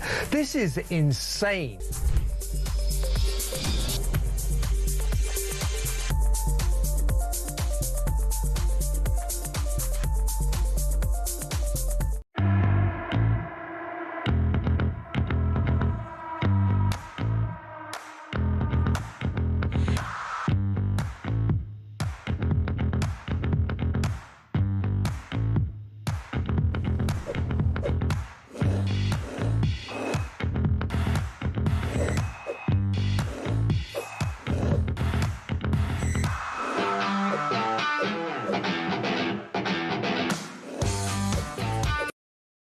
across the UK. On DAB+, on your smart speaker, on your smart TV, and on your side. This is Talk. Thank you to Carol on Twitter, who says Catholic, Jewish, Christian, Hindi, we all went to school together, never an issue. We had fish on Fridays for Catholics, that wasn't an issue, but Islam is totally different. They have tried to say their way or no way, as this is never going to happen. There will be no peace. Another person says Elaine from Birmingham was brilliant. I think it was Derbyshire, actually. But yes, I know who you're talking about. We need a radical government, not a bunch of useless charlatans. And yes, Reform UK is the party to complete that. Make Britain great again. Task using tried and tested Donald Trump methods on steel tariffs. Hit the EU with tariffs, ? Bertie says, interesting how Tory Andrew wants to work with Reform. Now Tories will be the underdog. What were his views in the last general election? Was it a vote for Reform or a vote for Labour? Like they were all spouting. Tony in Rossendale says the left have lost and the only thing they can say is you're a racist. Great show. Thank you to Alison, who says in my lifetime I've never heard such vulgar language than I do now, and that the Labour Party are responsible for it when their MPs are all using the words they do when they're giving others permission to do the same, and therefore the law is not stopping it. We'll go to calls in just a second, but let me just read out a couple more messages. Simon says, Tories and Labour out, your mandates are legally binding, and you do I'm not quite sure I understand this. Tories and Labour out. Mandates should be legally binding, I think is the point Simon's making. Tories started the Chagos sale. Thank you to Nancy in Wales, who says people like Zara Sultana, Paul Nowak, Zach Polanski, Gary Neville, indeed Starmer himself, these are just nasty and angry losers. We really don't take notice any longer of being called racist, but calling people fascists or Nazis, frankly preposterous, inciting fights in the streets, that is dangerous. That will incite violence because it's simply used to incite violence. The police should step in, but of course they won't. But when it does happen, woe betide them. Well, this is a really interesting point. Are the police going to take action against Zara Sultana for saying they should fight fascists on the streets? Well, even in Somerset Police, I'm going to mention this every single week until they do something. They're running the clock down on the death, the IDF chant that Bob Villan had at Glastonbury. They have done nothing to interview or arrest Pascal Robinson Foster. Why is that? We know why, because, well, we can infer that they agree with him or that they don't think he did something wrong. So even in Somerset Police need to do something about this. They haven't. Let's talk about reform with Gareth from Derbyshire. Gareth, you're very welcome to the programme. What would you like to say? Good morning, Peter. Nice to speak to you. You too. How are you doing? Yeah, I'm fine. I'm just a bit curious about, we've seen a few Conservatives jumping ship to reform. Nadine Dorries, Jake Berry, people like that, yeah. Now, if that type of thing continues, because I noticed you'd had another Conservative saying something complimentary about Nigel Farage. Yeah, that was Andrew Rossendale. He was on a little bit earlier on in the programme, yeah. So, if you were in a reform organisation, at what point does it become unuseful to have Conservatives deserting to reform? If you go down the road for another 2 years and it's just full of ex-Conservatives. Really good point. Gareth, I think just hold your horses just a second. I definitely want to hear more from you, Gareth. But that is a really good point, and I think there are Reform voters, and actually there are people in Reform who I speak to who are saying, hold on a second here, how many of these people do we want to take on? Because actually, are they just seeing us as the rising balloon that they want to hold on to, that they want to maybe get a seat at the next election? No chance in the Conservatives, so maybe they could for Reform UK. I just think that's a really good point, Gareth. You had another point, go ahead. Yeah, well, the other thing is because, I'm sort of on the ground with this, and I know that people have completely stopped listening to Conservatives because, they have these conferences and they say they're going to do things like leave the European Court of Human Rights, they're going to scrap taxes on stamp duty and stuff like that. They can say what they like because when they were in power, they didn't do any of it. Correct. They didn't get rid of capital gains tax or inheritance tax or stamp duty. They didn't leave the European Court of Human Rights. They didn't do all these things that people wanted them to do. And, the fact is, we know that they just fake. They just did not do the job. They actually elected one Conservative who tried to do something remotely Conservative with the economy, Liz Truss. And after the life of a lettuce, they panicked and got rid of her. So she did crash the economy, Gareth. I know, but the point is they elected her, and they just didn't like it when she was doing what she said she was going to do. But the point is... You're absolutely fair in Liz Truss in that she absolutely did what she said she was going to do. Just final point, Gareth, because Karen's waiting in Bournemouth, but just final point, if you don't mind. The final point is I'd just say to Reform, don't dilute it too much, because they're going to be coming to you throughout the next 2 or 3 years. It's going to happen, and then it'll just become a waste of time. Thanks, Gareth. Much appreciate your points. Thank you very much. Some really good points there. Karen in Bournemouth has given me a ring, 0344 499 1000. Karen, what would you like to say? You say about the abuse that's going now. The abuse hasn't even started yet. Look at the intimidation of the last election, people like Jonathan Ashworth and all of those kind of things. Come the May elections, there's going to be an awful lot of intimidating people standing outside of poll offices. Well, you're right. Jonathan Ashworth was intimidated. There are lots of other people who, there are many times when we've had politicians who've had to have bodyguards, for example. We've had members of the public who are saying and doing things they shouldn't be doing. I also think, in terms of political attacks, not things that are violent necessarily, but things that are criticism, I think the sort of anyone but Nigel movement has not even begun to organise. I think there's going to be a huge effort to demonise Nigel Farage that hasn't happened so far. Yeah, well, it's going to take a lot of courage of the British people, and by British I mean Hindus, Muslims, British, English, all of those. Yeah. They're going to have courage to go through those blockades that are going to be at the centres to actually vote. Well, hopefully there won't be blockades, Karen, but certainly I think you're right in that this is only going to get worse. It's a really good point, and thank you for making it, Karen. Simon says, I'm very concerned the way politics is going in this country. Sultana is guilty of incitement to violence, in my opinion, says Simon. Will the police get involved? I doubt it, because it's coming from the left. Another Simon says, some people using that language because they're going to fight back maybe against the rapes and racist attacks happening, all in the news, says Simon. Well, I don't want anybody to break the law. I wouldn't condone anybody breaking the law in any way. Taft says, if an MP from the right had said we need to fight the far left in the street, they would have the police at their door. It seems the left get a free pass in this country. That is what concerns people in this country, says Taff. Claire says, morning Cardi P. I attend Glasgow University. It's a disgrace, and I challenge the disgusting chat calling us racist and their view that men can be women. There's bits of Glasgow you don't see a white face anymore. Sadly, facts are facts. Just bring in reform, says Claire. Trevor in Harrow says, how come the left didn't pick up on Humza Yousaf from the SNP when he was using a racist language against white people, or is only a one-way street for the left? Well, I'm sure Humza Yousaf would say that he wasn't using racist language, but he did point out that a lot of people were white in different positions, and that, of course, went around the internet. Another Simon says Tony Blair has no right or any moral background, let alone professionalism, to look after the Middle East situation. No sane, upstanding human would put a man in charge of the Middle East who was responsible for the second Iraq false war and still walks freely. Rick in West Yorkshire says, if the other parties weren't so frightened of Reform UK, they wouldn't say Nigel Farage's name in every other word they speak. To say he is a flash in the pan is wishful thinking, and to say he is a racist means that everyone in the country who thinks that there are far too many illegal immigrants here are also racist. We have many more of them than we have soldiers in our army. Are we worried? I certainly am. John in Sutton says Reform UK are going from strength to strength, and the left are anticipating a big defeat at the next election, so they are resorting to the language of violence. That is desperation, says John in Sutton.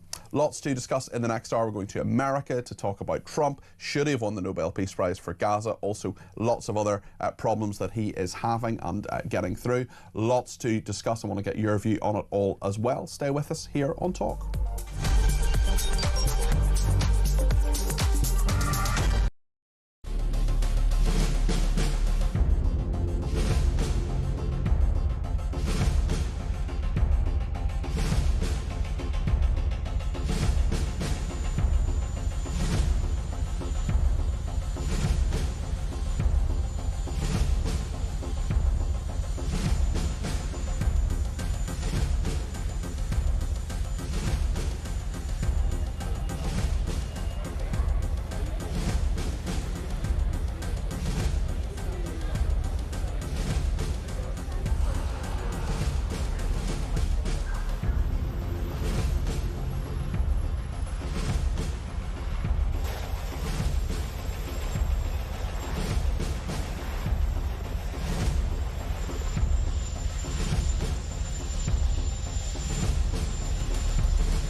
Majesty. Melania and I are deeply grateful to you and Queen Camilla for your extraordinary graciousness. And to William and Kate, thank you so much. It's been so great being with you today. Thank you very much. Appreciate it. It's a singular privilege to be the first American president welcomed here. The phrase special relationship, seen from American eyes, the word special does not begin to do it justice. We're joined by history and fate, by love and language. Thank you. Thank you very much. It's a great honor to be with you.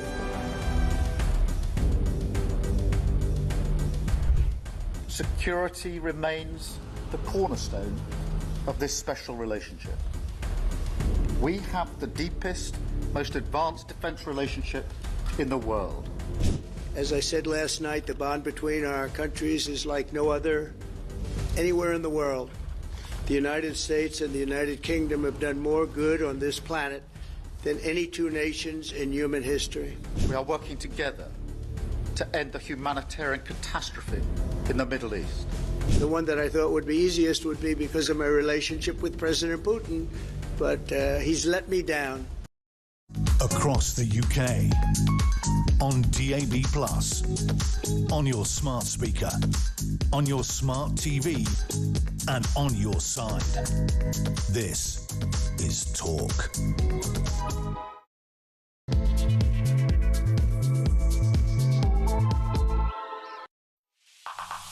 Well, a very good afternoon. This is Talk. I'm Peter Cardwell here right through until 1 o'clock today, and indeed between 10 and 1 tomorrow. Loads to discuss, including the American aspect of the Gaza deal. We're going to talk to Matthew Bryza, former White House official, in just a minute about Donald Trump. Do you think he missed out? Should he have won the Nobel Peace Prize? He's also threatened additional 100% tariffs on an aggressive China, he says. We'll talk to Matthew about that in a second. We'll also talk about the travel story that Sarah, our viewer, is worried about. Many others as well. This is holidaymakers facing a 4-hour delay as France toughens the border checks. We'll talk to Simon Calder, the guru of travel, the travel correspondent at The Independent, in a few minutes' time. We'll talk to him.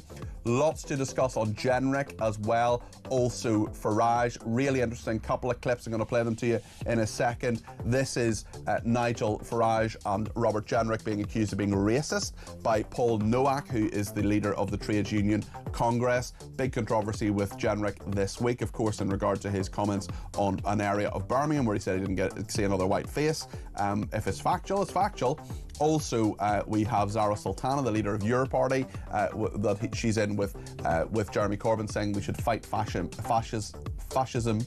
Is that it? Fascism in the streets. Lots to discuss there. Let me know your thoughts. 0344 499 1000 is the number to call. You can text me 87222 with the word talk in your text. You can tweet me at talkTV. Follow me at Peter Cardwell. You can send me a voice note, less than a minute, please. If it's 2 minutes, 20 seconds, we're not going to play it. Less than a minute, please. 0344 499 1000. You can also send WhatsApp text messages to us on that number and give me a ring on that number too. Loads to discuss between now and 1 o'clock. Stay with us.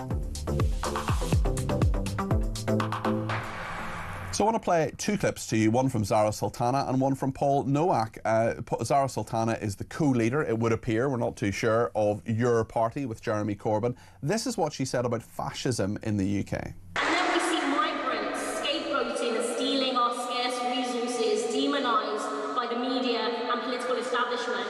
And the results are clear for everyone to see. The largest fascist mobilisation in Britain in recent memory. Reform is their parliamentary and political vehicle, and Farage gives them their parliamentary face. But the politics behind it is the same poison that fuels the far right in our streets. And I spoke at the Tommy Robinson demonstration because we have a duty to fight back. If we don't fight back, the far right will keep filling that vacuum that has been created by Labour's capitulation and a broken political system. And we must be clear, you don't stop fascism by ignoring it or copying it. You stop it by fighting it at the ballot box, and where necessary, you fight the fascists in the streets. Where necessary, you fight the fascists in the streets, says a member of Parliament. Pretty close to incitement, if you ask me. Just my opinion. Let's hear what Paul Nowak said. He is the General Secretary of the TUC, one of the biggest unions in this country. This is what he said about the Shadow Justice Secretary, Robert Jenrick, and the leader of Reform UK, Nigel Farage. Voting reform doesn't make you a racist. Worrying about your wages, your bills and the cost of living crisis doesn't make you a racist. And wanting a fair, sensible approach to migration doesn't make you a racist. But I tell you what does make you a racist. Threatening to deport people who came to this country to live and work, no matter how long they've been here, no matter how hard they've worked, how much they've contributed, or whether or not they've raised their family. Or walking around one of our major cities and complaining that you don't see any white faces, presumably because both your eyes and your mind are closed. And equating being British to being a white, privately educated Tory xenophobe. So here's the truth. If you talk like a racist, if you walk around with your little camera making films that make you sound like a racist, you probably are a racist. Paul Nowak there, the leader of the Trades Union Congress. We haven't heard from Nigel Farage and Robert Jenrick. We have asked them about this. They haven't got back to us. I'm sure they would absolutely deny being racist. And the point about Jenrick as well this week, these were comments that The Guardian put out where he said he was in an area of Birmingham for 90 minutes and didn't see another white face. I mean, if you are somewhere and you don't see another white face, you don't see another white face. I mean, that's a factual point, and I believe Jenrick, our guest earlier, Matthew Hulbert, did not. We've got a comment here from Mary in County Down, who says, I moved from Northern Ireland to England 38 years ago at a time when Northern Ireland had very few non-white people. On the journey to Cambridgeshire, we passed through a suburb of Leicester where there was barely a white face, and a few years later I visited again, and the lack of racial diversity in that area was even starker. There's nothing new or controversial in what Jenrick said, and he certainly wasn't being racist in his observation. Literally, we were virtually the only white people on the street that day.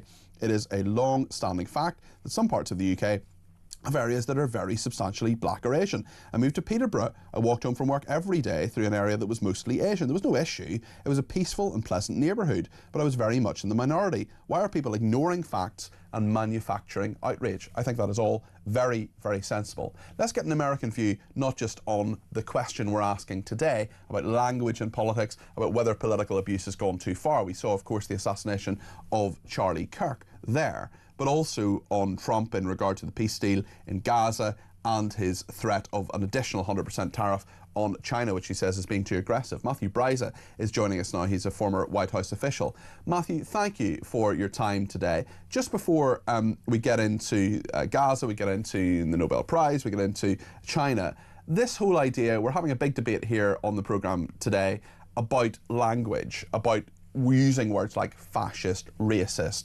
throwing around phrases like far right. What do you make of that from an American perspective, Matthew?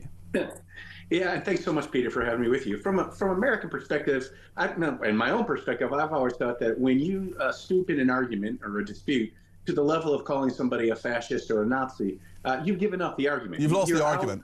Well, there is actually a thing called Godwin's law. There is a Professor Godwin who says as soon as you call someone a Nazi, you've automatically lost the argument. Yeah, it's over. It means you have nothing better to say, and also there's only one group of people who are as bad as the Nazis, and that's the Nazis. That's absolutely true and proven by history. Yeah. So yeah, any of those epithets, that's not discourse. It's not argumentation. It's not persuasion. It's just name calling, and it leads nowhere. How dangerous is it? Because we've seen Charlie Kirk's assassination. We've seen Trump, of course, has been subject to 2 assassination attempts. Yeah. We've had so many in this country. A Labour MP, Joe Cox, was murdered. A Conservative MP, Sir David Amos, murdered as well. I know that's Nancy Pelosi's husband was targeted, the Speaker of the House of Representatives formerly. So there are a number of people who've been targeted in very serious ways.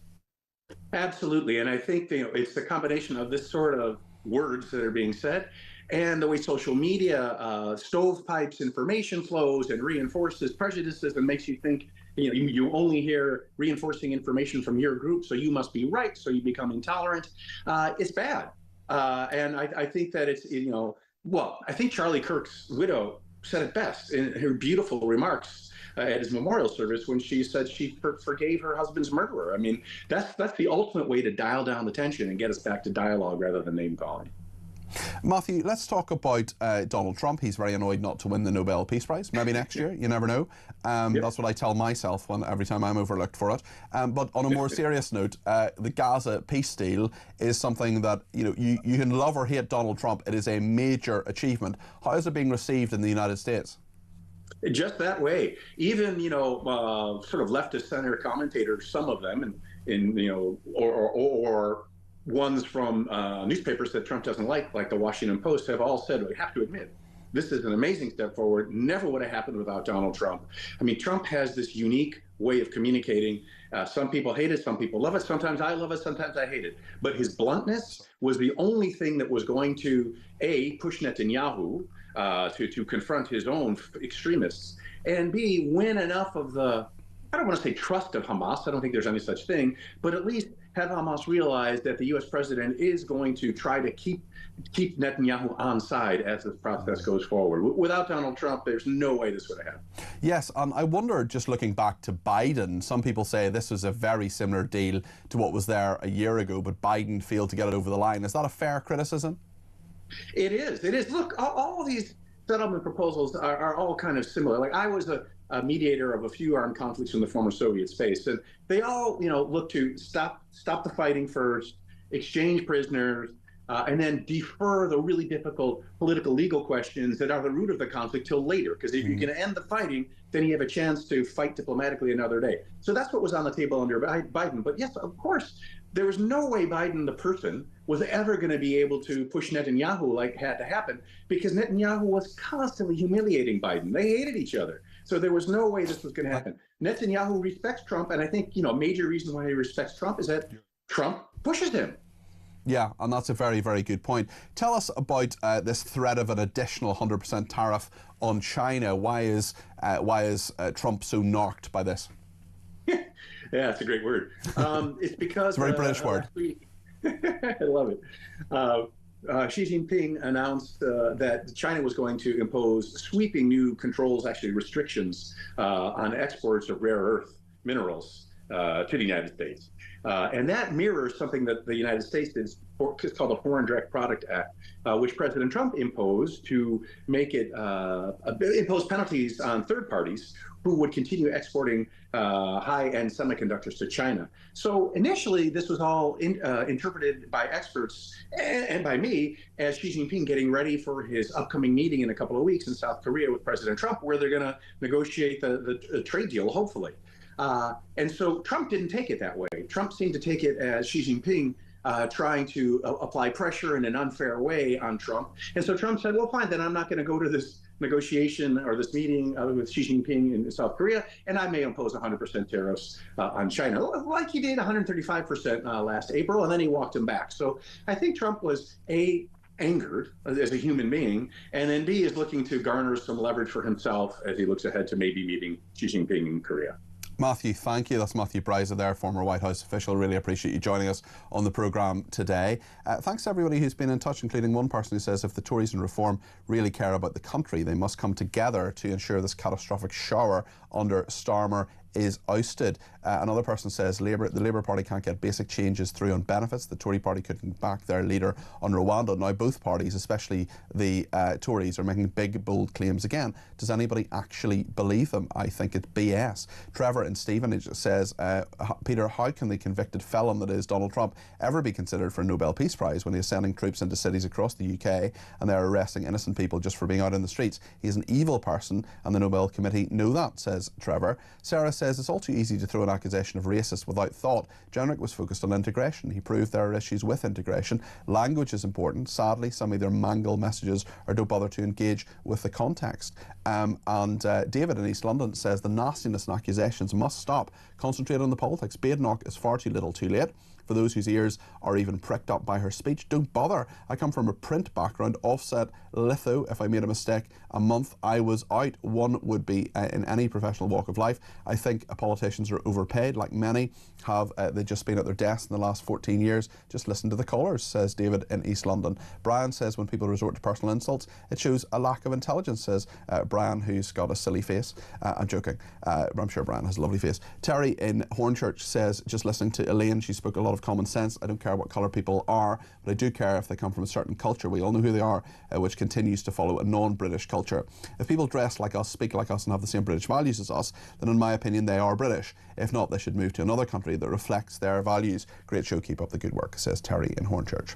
Jane says there are probably a dozen Tory MPs who should have switched to Reform before the last election. They would still be in Parliament Parliament if they had. And Hilton in St Albans, presumably a person rather than the hotel, says Reform UK supporters are generally against Conservative MPs, former and present, from joining the party. Ironically, most Reform UK members are ex-Conservative voters.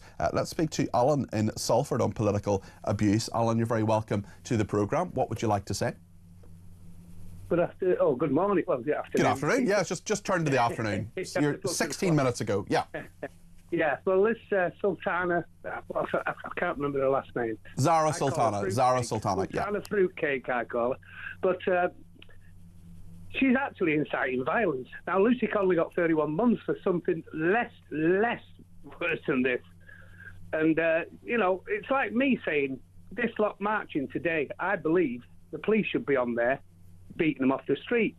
Now, I'm no different than her view, really. Or the people of the country should be on the street stopping these, because these are fascists. These are not peace lovers and the rest of it. We've got a peace agreement in now going. Do you think they're all fascists? Because we're talking about that phrase today, we're talking about that word today, and you're talking about people. I mean, we don't know the motivations of every single person on the streets today. I would argue that they all know what at least some of those people, at least I would say the majority of people in those marches, especially today, are anti-Semitic. I'm not saying every single person is, but Alan, is calling them fascists helpful? Is me calling them anti-Semitic helpful? They call us fascists. I'm an old Labour supporter. But should we do the same thing? I'm calling them a fascist. A fascist is a non-name now because it's nonsense. This far right wing's a non-name. People are getting wise to it. But to me, these people on the streets now, with this peace deal going, these are people that hate Jews, and I think they hate this country, and I think they hate everybody that's Christian, to be honest with you.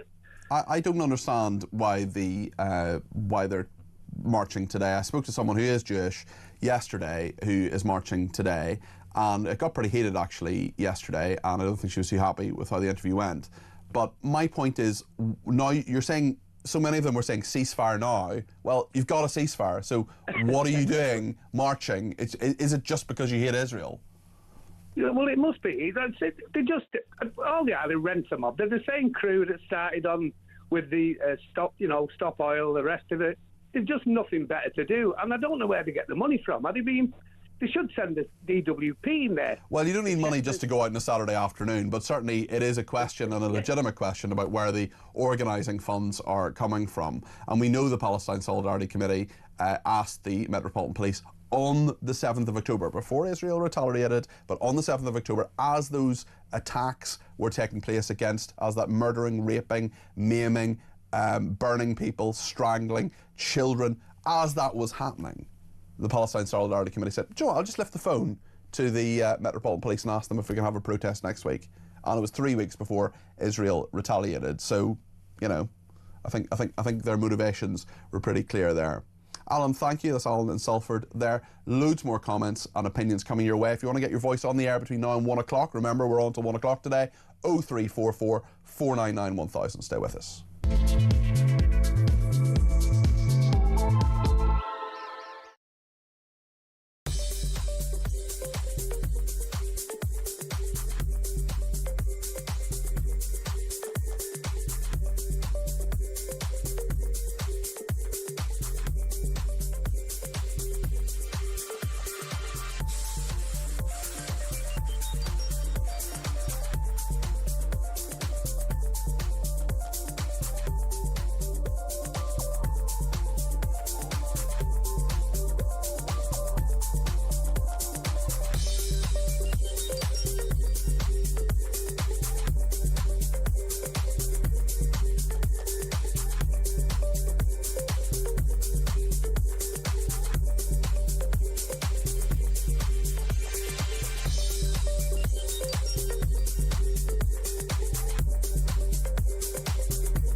So nobody told you before you got on the bus you can't wear a football shirt to drive the bus? When you got back to the depot, was that when they fired you or what? On Monday morning, they sent an email over, my agency did. Right. They sent an email saying regarding the events on Saturday the 4th of October, right, we'll be dismissing you due to a uniform policy. The video has circulated all over social media. So, what, a few million people have seen this now?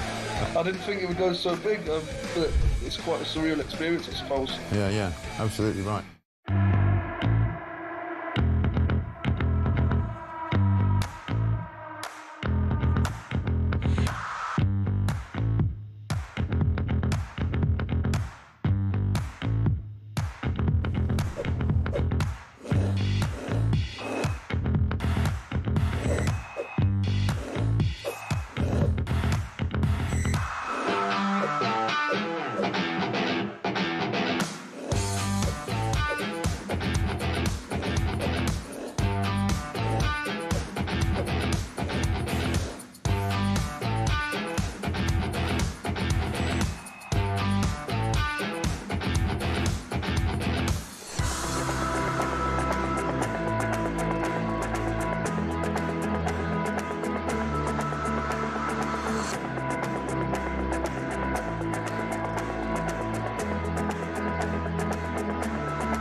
Across the UK, on DAB+, on your smart speaker, on your smart TV, and on your side.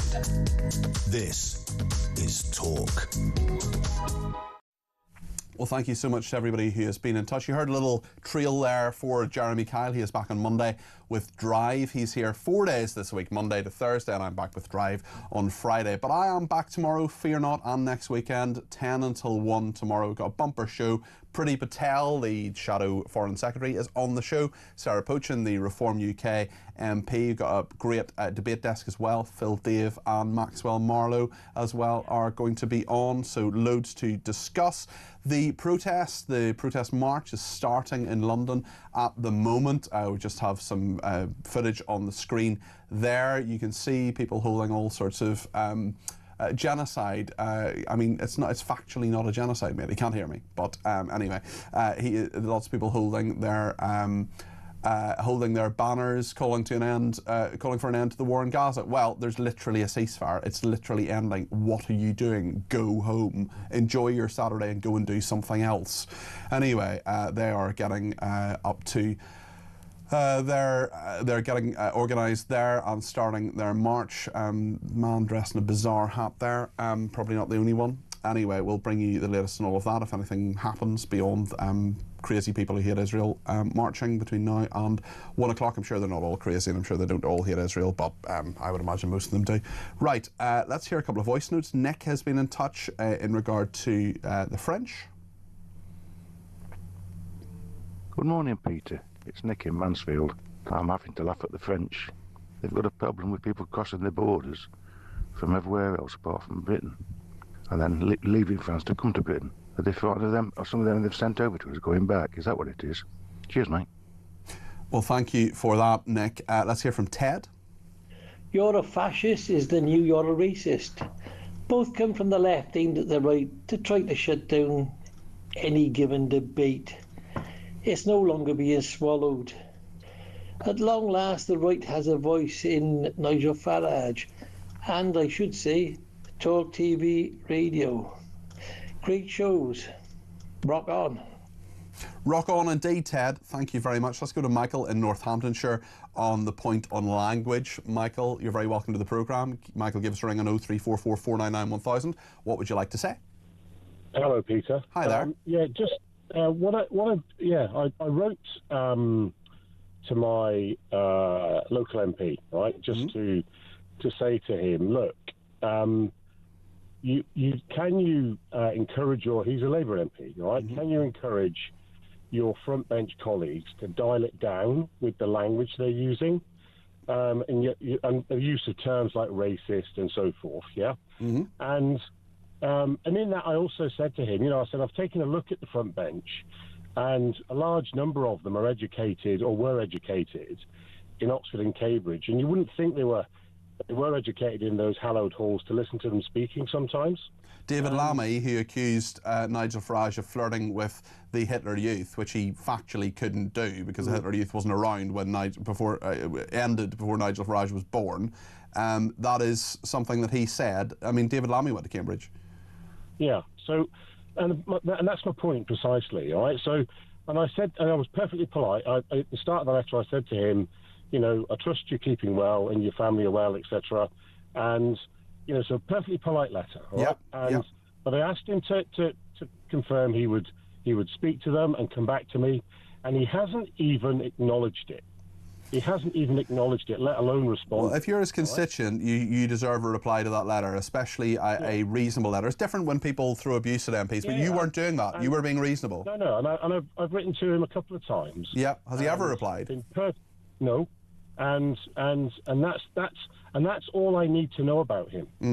That's all I need to know about him, because, and I said to your researcher a moment ago, so my time will come, and I would say to a lot of people, and we already know it, but these people don't care about us, right? They don't care about us, right? They don't care about us. They're not interested in us. They just want us to get out there like little worker bees, earn our money, pay our taxes so they can waste it. But our time will come. And when they do come knocking on my door, and they will come knocking on my door for whatever, I won't be rude, but I will be very forceful, and I will tell them exactly he may even knock on the door inadvertently. Well, I think you can even just say factually, I wrote to you twice, now you need my vote. You didn't reply to those two letters, so you're not getting my vote. Thank you very much and goodbye. Yeah, that's it. And that's the whole problem really with them as far as I'm concerned, They really don't. It's amazing how the lack of engagement from them. It's incredible. Okay. Well, Michael, thanks very much. Really do appreciate your call. Paul's in Tyneside. Let's go north. Paul, what are your thoughts?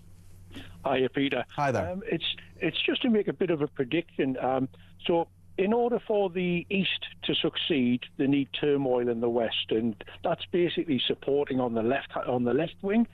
I hope that after the next election, whoever gets in, and chances are it's going to be reform, they're going to have a large majority, or they're going to have some sort of power base. And I think the East will be looking strongly at social media and last TikTok. We're seeing a lot of younger representation from in politics now, and that's not a bad thing. But I hope they've got everything in line and everything squared away, because for us to succeed, we need a clear base. You look 20 years ago, what was the norm is not accepted now. You could have made a post 20 years ago laughing at Jim Davison. Totally, and you'll be hauled over the coals for it. And things do change, and humour changes, and language changes. You're absolutely right. And I mean, I think you make some really good points there, Paul. Do you think we can get this back? Do you think we can get polite conversation, reasonable arguments back? I'd like to think so, but I don't think we can, because the left is a minority. The vocal left, I think, are a minority. Okay. But because they're at the keyboard, they can make themselves sound like a majority because they've got nothing else to do. Paul, listen, thanks for your thoughts. I appreciate them. If you've thoughts on what Paul was saying, on what any of our callers have said, do give me a shout or send me a voice note, of course, 0344 499 1000. 29 minutes left of the programme. We're going to speak to Simon Calder in just a second. He is, of course, the travel correspondent of The Independent. We're going to find out exactly if you're going to or coming back from France anytime, and Sarah in Stockton-on-Tees is concerned about this. I'm going to put your question, I have it here on the screen in front of me, Sarah. I'm going to put it directly to Simon Calder in just a minute here on Talk. Stay with us.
Across the UK, on DAB+, on your smart speaker, on your smart TV, and on your side. This is Talk. Thank you to Elisa in Chelmsford, who says the main issue with the Conservatives is trust. Broken promises have led to the breakdown of their relationship with the electorate. In my opinion, the party needs to lose before it can regain that trust. I also know that there's an element within the Conservative Party that's anti-Israel, which makes them a complete no-no for me.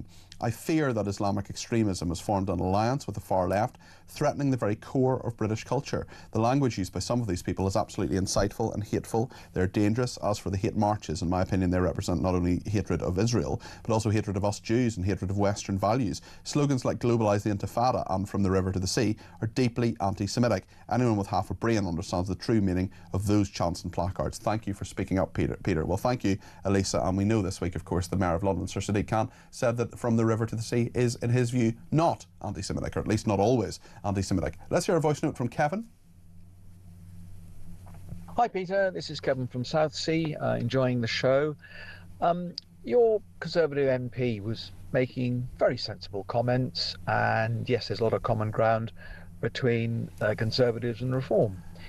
He's missing one vital point. Nigel stood down over 300 parliamentary candidates in 2019 in the expectation we were going to get a proper Brexit and the Conservative Party was going to effectively govern properly. It didn't. The Conservatives basically have shown themselves to be duplicitous and dishonest. Nobody in their right minds would go into any sort of electoral pact with them at all. After the election, we can cooperate on certain bits and pieces, that's absolutely fine. But before the event, forget it. They burnt their boats on that one. Thanks a lot. Thank you very much indeed, Kevin, and I really appreciate that. And if you want to send in any voice notes in the next 24 minutes, we're here right up until 1 o'clock. 0344 499 1000, or give me a ring on exactly the same number. I should say tomorrow between 10 and 1 we've got the Shadow Foreign Secretary Priti Patel on the Sunday show between 10 and 1. We also have Sarah Puchin from Reform UK. Debate Desk has got Phil Dave and Maxwell Marlowe on it. Who else have we got in the programme tomorrow? There's a couple of others booked in, and of course we'll react to the news in the morning as well. We're hoping to get the Education Secretary Bridget Phillipson. We haven't got a definitive answer on that, but as soon as we get one we will of course tell you. Now then, if you go to France, your passport, you're used to saying passport please. Well, it could be your passport, fingerprints and photograph please. British travellers to the European Union about to have their biometrics taken. The EU entry-exit system starts tomorrow actually, Sunday the 12th of October. It's expected to take 6 months to complete. There are fears the extra red tape could increase queues at airports, seaports, international rail stations. We have Sarah in Stockton-on-Tees who has a question I'm going to ask Simon Calder in a second. So let's speak to him now. He is, of course, the travel correspondent of The Independent and the guru of all things travel. Simon, great to have you on the programme. I think you're in Prague at the moment, is that correct? No, I'm on a midnight plane to Prague, Peter, specifically to see if I can go through the entry-exit system and basically, have my fingerprints taken, have my facial biometric checked, and make it through the border. So where are you right now, Simon? Where are you this moment? I'm in beautiful Manchester. Very good. I'm flying out from here, and so I'm just biding my time. Got a flight mid-evening, due to get in 10 to midnight, and then the idea is that once it gets in, I will hopefully get my biometrics taken, fingerprints and facial, and that is exactly as we asked for. So this is a direct consequence of Brexit. We always knew this was going to happen. It's just taken rather a long time to get here. Huge implications for travel and possibly huge delays as well. Sarah in Stockton-on-Tees was in touch earlier on and says, please can you ask Simon about the Eurostar? I'm due to travel in November from London to Brussels. Great programme, thanks. Thank you, Sarah. I went to the Eurostar recently and it was pretty straightforward. You just go through one gate and go through another gate, sort of the British side and the French side. It's going to be much more friction at the borders there. Oh, yes. I mean, London's St Pancras International, most beautiful railway station in the world, many people would say, but incredibly crowded and constrained. And so, out of nothing, you've kind of got to construct somewhere where you can register your facial biometrics and fingerprints. And that's very difficult. So I've actually been to inspect it. They've got sort of 3 odd little bits which used to be shops where you will do that. What I must stress to Sarah is that you should not turn up any earlier than 75 minutes before your train. An hour and a quarter is quite sufficient, Eurostar says, and they absolutely don't want people turning up 2.5, 3 hours early and then because there is limited space there at St Pancras. I remember going through. I mean, it is pretty limited. I remember even going in an hour and a quarter beforehand. I couldn't get a seat. Yep. Well, I would have thought that they would have a permanent place for you in the lounge, but a memorial throne. Yeah. Yes. And so, Eurostar is going to be interesting. Port of Dover is going to be interesting. Tomorrow at 5 o'clock, they start checking the first coaches. That's how they're going to begin doing the entry-exit system. And the exciting thing about this is that you will, if you're on that coach, go to Western Docks. Into a big sort of shed area. You'll register your facial biometrics and your fingerprints. You'll get back on your bus. The bus will then be sealed, as in the way that it used to be going from West Germany through the German Democratic Republic to West Berlin. You will drive in stately fashion through the town of Dover to the Eastern Docks, where your ferry awaits. Sealed. I sort of, when you say sealed, I sort of think of people, putting their cases in, having all that sort of cling film put around them. Not quite in the cling film. No. But there will be something applied to the door to stop people getting on and off during that 1 mile journey. So that's going to be exciting. But of course, the vast majority of us, when we go abroad, we will be landing at airports, and you just can't tell what that's going to be like. I've been doing some kind of engineering on this, checking the data. If you take somewhere like Palma de Mallorca, where I went to have a look earlier this week, you got 60, I counted, kiosks where you register these things. On a good day, it's going to take 2 minutes per person. There are times, just normal scheduled times, when you've got 9 flights from the UK arriving in about half an hour. And that's 1,500 people, all of whom have to go through these things. So we had yesterday one of the travel industry leaders saying, yep, you shouldn't plan to do anything sensible for 3 or 4 hours after you land, because you might be stuck. Can I just ask, when you've done this once, when you've done the face and the fingerprints and all the rest of it, when you've done it once, do you need to do it every single time? Say you go into France and then you're coming out again, or you're going into another country. Do you have to do it every single time? Right. Once you're in the Schengen area, the frontier-free zone, you don't need to do it at all. But to come out of the Schengen area, you very definitely do. But they only want one biometric, and that will be your face. Fingerprints are a complete faff. Talking to people who know about technology, they say, actually, fingerprints, iris recognition, there's no point doing them because facial recognition is so good. Right. You could get a machine which would know this is Peter Cardwell from a mile away, and you don't need to mess around like that. But they are insisting on fingerprints at first of all. Then the government says your record lasts for 3 years or until your passport runs out. I think that is, Peter, complete tosh. I've read the actual government law, because this was enshrined in British law before we formally left the EU, and it says it doesn't matter. Peter Cardwell can get a new passport. We don't mind. But I suspect, Peter, you've got an Irish passport. I don't. So no, I have a British passport. No, I will never have an Irish passport. Are you not going to get one? No, absolutely not. Okay. Well, look, I don't know. Maybe can we get together? Can I get an Irish passport from you? Because that's the super passport.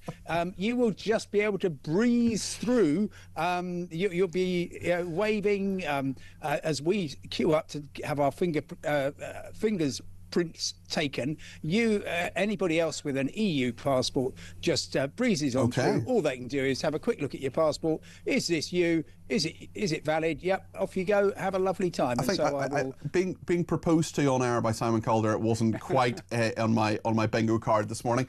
Just as a final question, Simon, what should people do to prepare? British people with British passports, what should they do to prepare? What advice would you give them? A great question. Absolutely nothing except emotionally be prepared to wait. Right. For an awful lot of people, it's not going to happen for weeks, months maybe, because it's going to be slowly rolled out. And crucially, lots of people have got in touch, including talk viewers and listeners. I'm sorry, that's a tram going past. And they say, look, there must be some way we can register in advance for this. Bizarrely, Europe developed a year ago a perfectly good app, said to all the countries, here you are, have this app, that will speed things up. Only Sweden has taken it up, and that doesn't start till tomorrow. So I'm afraid just go along to the border, do what you're told, get in line, wait, and then hope for the best. Simon, thank you very much indeed for all of that. That's Simon Calder there, who is the travel correspondent of The Independent. Cliff is in Slovakia and has some thoughts on this. Cliff, thanks for the call. What would you like to say? Hi there. I just went through the system about 4 weeks ago, and it was actually in Prague, which made me sort of cool when Simon was talking about it. It is a pretty efficient airport at Prague, I would say, but the queues were horrendous. And when we lined up, my wife's Slovak, so she's got an EU passport and was able to go straight through.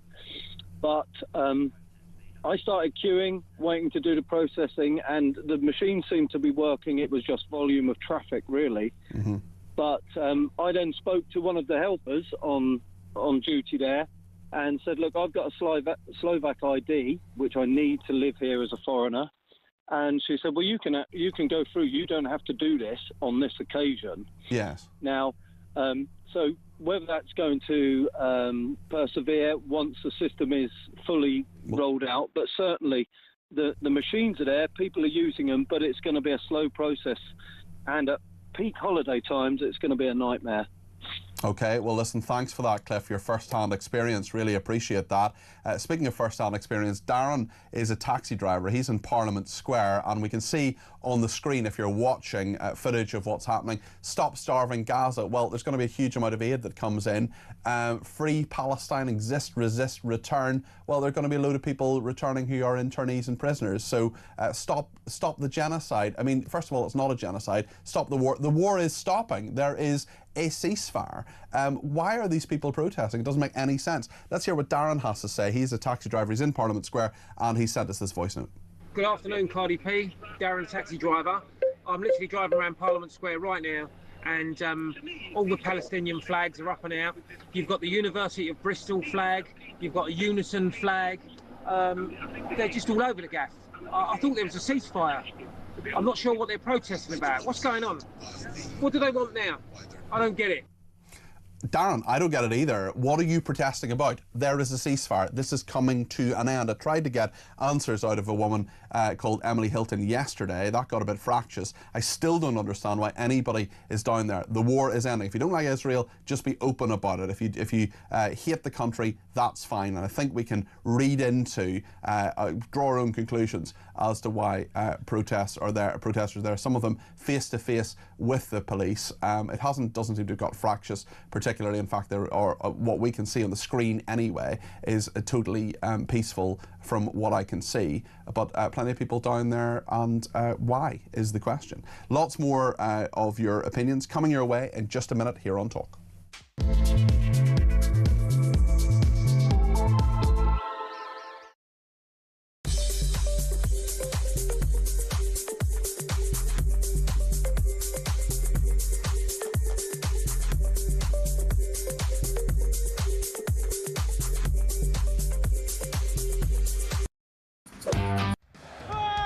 So nobody told you before you got on the bus you can't wear a football shirt to drive the bus. When you got back to the depot, was that when they fired you or what? On Monday morning, they sent an email over, my agency did. Right. They sent an email saying regarding the events on Saturday the 4th of October, right, we'll be dismissing you due to a uniform policy. The video has circulated all over social media. So, what, a few million people have seen this now? I didn't think it would go so big, but it's quite a surreal experience, I suppose. Yeah, absolutely right.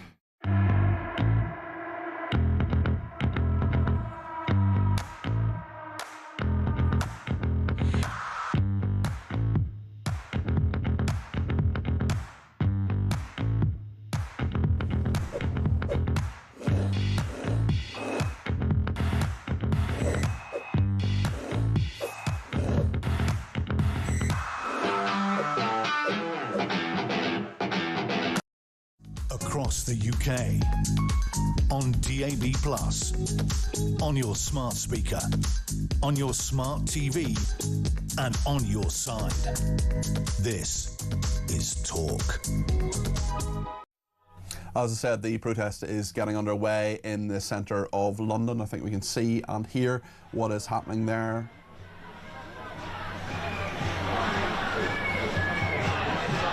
Free Palestine, they're shouting. Yeah, just the usual stuff. They haven't changed their tune despite the fact there is a ceasefire deal. Let's hear a voice note now. Mark has been in touch with his predictions. Morning, Peter. Mark in Lincolnshire. Great show. Yeah, the whole thing, the clips you were playing out earlier, the lefties basically, fascists, it's far right to do this and it's disgusting, blah, blah, blah. ILR backdated for people that have been here for 10 years. So what? Here's what's probably going to happen. Reform are going to win the next election. They're going to find it so difficult and have so little willpower to actually see through what they're promising right now. So what then happens is the popular vote, which is at this point pretty much the majority vote now, that will go further to the right. And that's when people like myself, who are more to the right than Farage, let's put it like that, we'll then get the right-wing government we need that will do the deportations of the millions to actually fix this down country. Not only that, all these progressive lefties that have called us fascists, racists, all the rest of that, they'll get a one-way ticket to North Korea. Cheers. Thanks, Peter. Mark, I'm not sure I agree with all of those predictions, but listen, thank you anyway. Amanda has been in touch and says, with regard to the vociferous left, people need to be reminded that empty vessels make the loudest noise. Stephen Halifax says, if Sadiq Khan says from the river to the sea is not anti-Semitic, would he agree that burning the Quran is not Islamophobic? Good show. Cheers, Steve from Halifax. Thank you, Steve. Let's speak to Andrew in Halifax, the same as Steve. He's also in Halifax, on EU borders. Andrew, you're very welcome to the programme. What would you like to say? Good afternoon, Peter. Well, to me, it's the equivalent of what you used to get at school, that if one person was naughty, the whole class was kept behind. You've got millions pouring into Europe illegally every single year from third world countries and third world cultures. They won't be going through any of this. Instead, they choose to target the Brits, the Americans, the Canadians. I really hope that tourism to the EU goes through the floor as a result of this. I think a lot of people will agree with you in regard to that friction at the border. Isn't that an inevitable consequence of Brexit, Andrew? No. I mean, the biometrics and everything else is not as a result of Brexit. It's a result of the EU and other global bodies wanting to use a hammer to crack the wrong, well, not to crack a nut, but to crack the wrong nail, really, rather than, affording proper border protections externally with, say, North Africa and the Mediterranean to stop the invasions there. They're choosing to pick on lawful abiding people. It's shameful. Thank you for your thoughts, Andrew. That's Andrew in Halifax there. Caroline is in London, and our next caller. Caroline, what would you like to say? Hi, Peter. Thanks for taking my call. I just want to make this point, a couple of points about Sadiq Khan, what he said about river to the sea. I don't have words about that, because that is a fact. But we've got a bigger problem that I don't know if anyone's mentioned. We have completely and utterly been infiltrated in this country with NGOs everywhere, through universities, the civil service. We have got the Muslim Brotherhood as a centre in London, and we know that we've got some mosques in this country with hate crime. Well, it's really interesting you mention that, Caroline, because when I was in Israel a month ago, I know I've mentioned this a couple of times, but I was in Israel a month ago, and I was told by a security official who said the capital of the Muslim Brotherhood, which is a very, very dangerous organisation, is in the UK. That's what he told me. Yes, not one MP mentions that, not one of any party. So, and Sadiq Khan seems to say and do whatever he wants. So this is a much, much bigger problem than the MPs. We've literally been infiltrated, and I don't know how it can be solved or who can solve it or what's going to happen, but what's going on now here is out of control, Peter. Thank you for your thoughts, Caroline. I appreciate that. That's Caroline in London. Let's go to Leicestershire. And Helen, who's given me a ring, 0344 499 1000. Helen, you're very welcome to the programme. What would you like to say? Hi, Peter. Great show, as always. You're very skilled. Thank you, Helen. I am absolutely gobsmacked today, and this might sound a bit crazy, but I just wanted to run this by you, because you've not mentioned it, I don't think. Sure. Is the supreme bitter irony that it's taken a terrorist organisation, Hamas, to say they don't want Tony Blair anywhere near these negotiations. Yeah. I just can't get over it. I cannot get over the bizarre kind of nature of this. Sadly, they are a key player in the region, and if they don't want them taking, and also surely the point is that they leave and that other people come in. But if they object to him as part of the negotiations, and they are a player in all of this, Helen. What you mean? Sorry, you mean that Blair's a player? Yeah, they're the Hamas are the players. Yeah.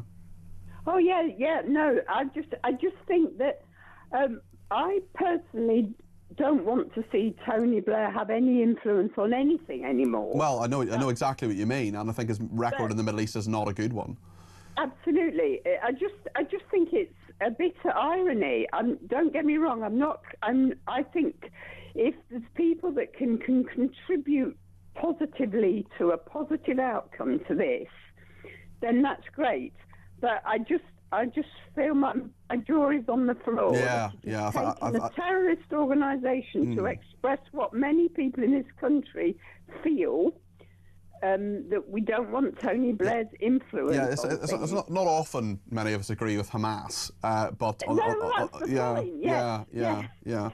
Helen, I was funny actually. Last week, someone pointed out, he's a skilled negotiator. He sorted out Northern Ireland and so on. I still don't like him. I don't feel grateful to him.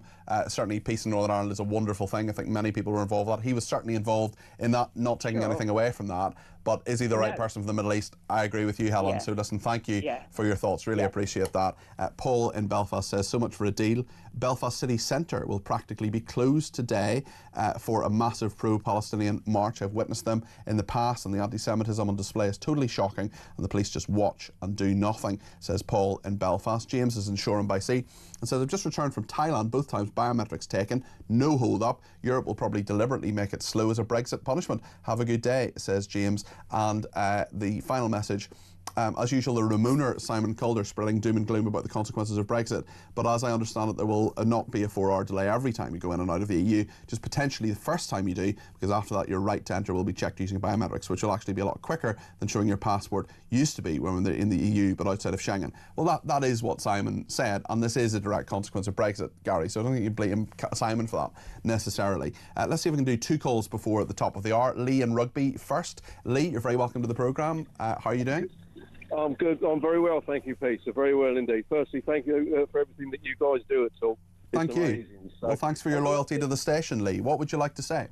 Well, basically, there was a point earlier on when you had a couple of guests in, and there was a guy, I can't remember what his name was, and he basically said that obviously with what Robert Jenrick said about, his views, he hadn't seen a white face in an hour and a half, and the guy said that he didn't believe him because it was... Yeah, that was Matthew Hulbert, who was on the debate desk earlier, yeah. Right, well, ultimately, all right, fair enough, you can respect that. It's an opinion that it's just some words that somebody says. However, now I work in the Midlands, I sail across the Midlands, and I'm in Birmingham 2 times, 3 times a week, basically. And what I will say is that there's areas of Birmingham, I won't go as far as to say, you don't see a white person and all that sort of stuff. Yeah, but they're very heavily ethnic minorities, and maybe it's perfectly plausible for what Robert Jenrick was saying to be factual. It's not necessarily racist. Absolutely. But if he's the kind of guy that wants things in black and white, I can show you or prove to you something that is in black and white. Well, shop fronts. I think that's a really, really good point, Lee. Tell us the shop fronts point. Sorry. Well, the shop fronts, as I said, so there was a time, and obviously if you're driving down the road and you see all the shops on either side, and you can see there's food shops and dress shops and jewellery shops, and there's a name and there's an explanation as to what it was. Now, what you're seeing is more and more and more shops with Arabic, Gujarati. I've noticed that in London as well, Lee. It's a very, very good point. I just want to get Gareth in from Birmingham, but Lee, thank you for your point. Sorry to cut you off, but I just have exactly about 1 minute left. Gareth, you've a very short period of time to make your point, but please go ahead. Yeah, my point is about Robert Jenrick and what he said. He was very clunky, but he was right. And I just want to talk about Islam really quickly and how it doesn't fit in with our culture, British culture. Okay, just very briefly, we're literally about a minute before the end of the programme. Okay, in my career as a firefighter in Handsworth and around Handsworth, 30 years, I went to 7 honour killings. One was a 14-year-old girl thrown off a bridge because she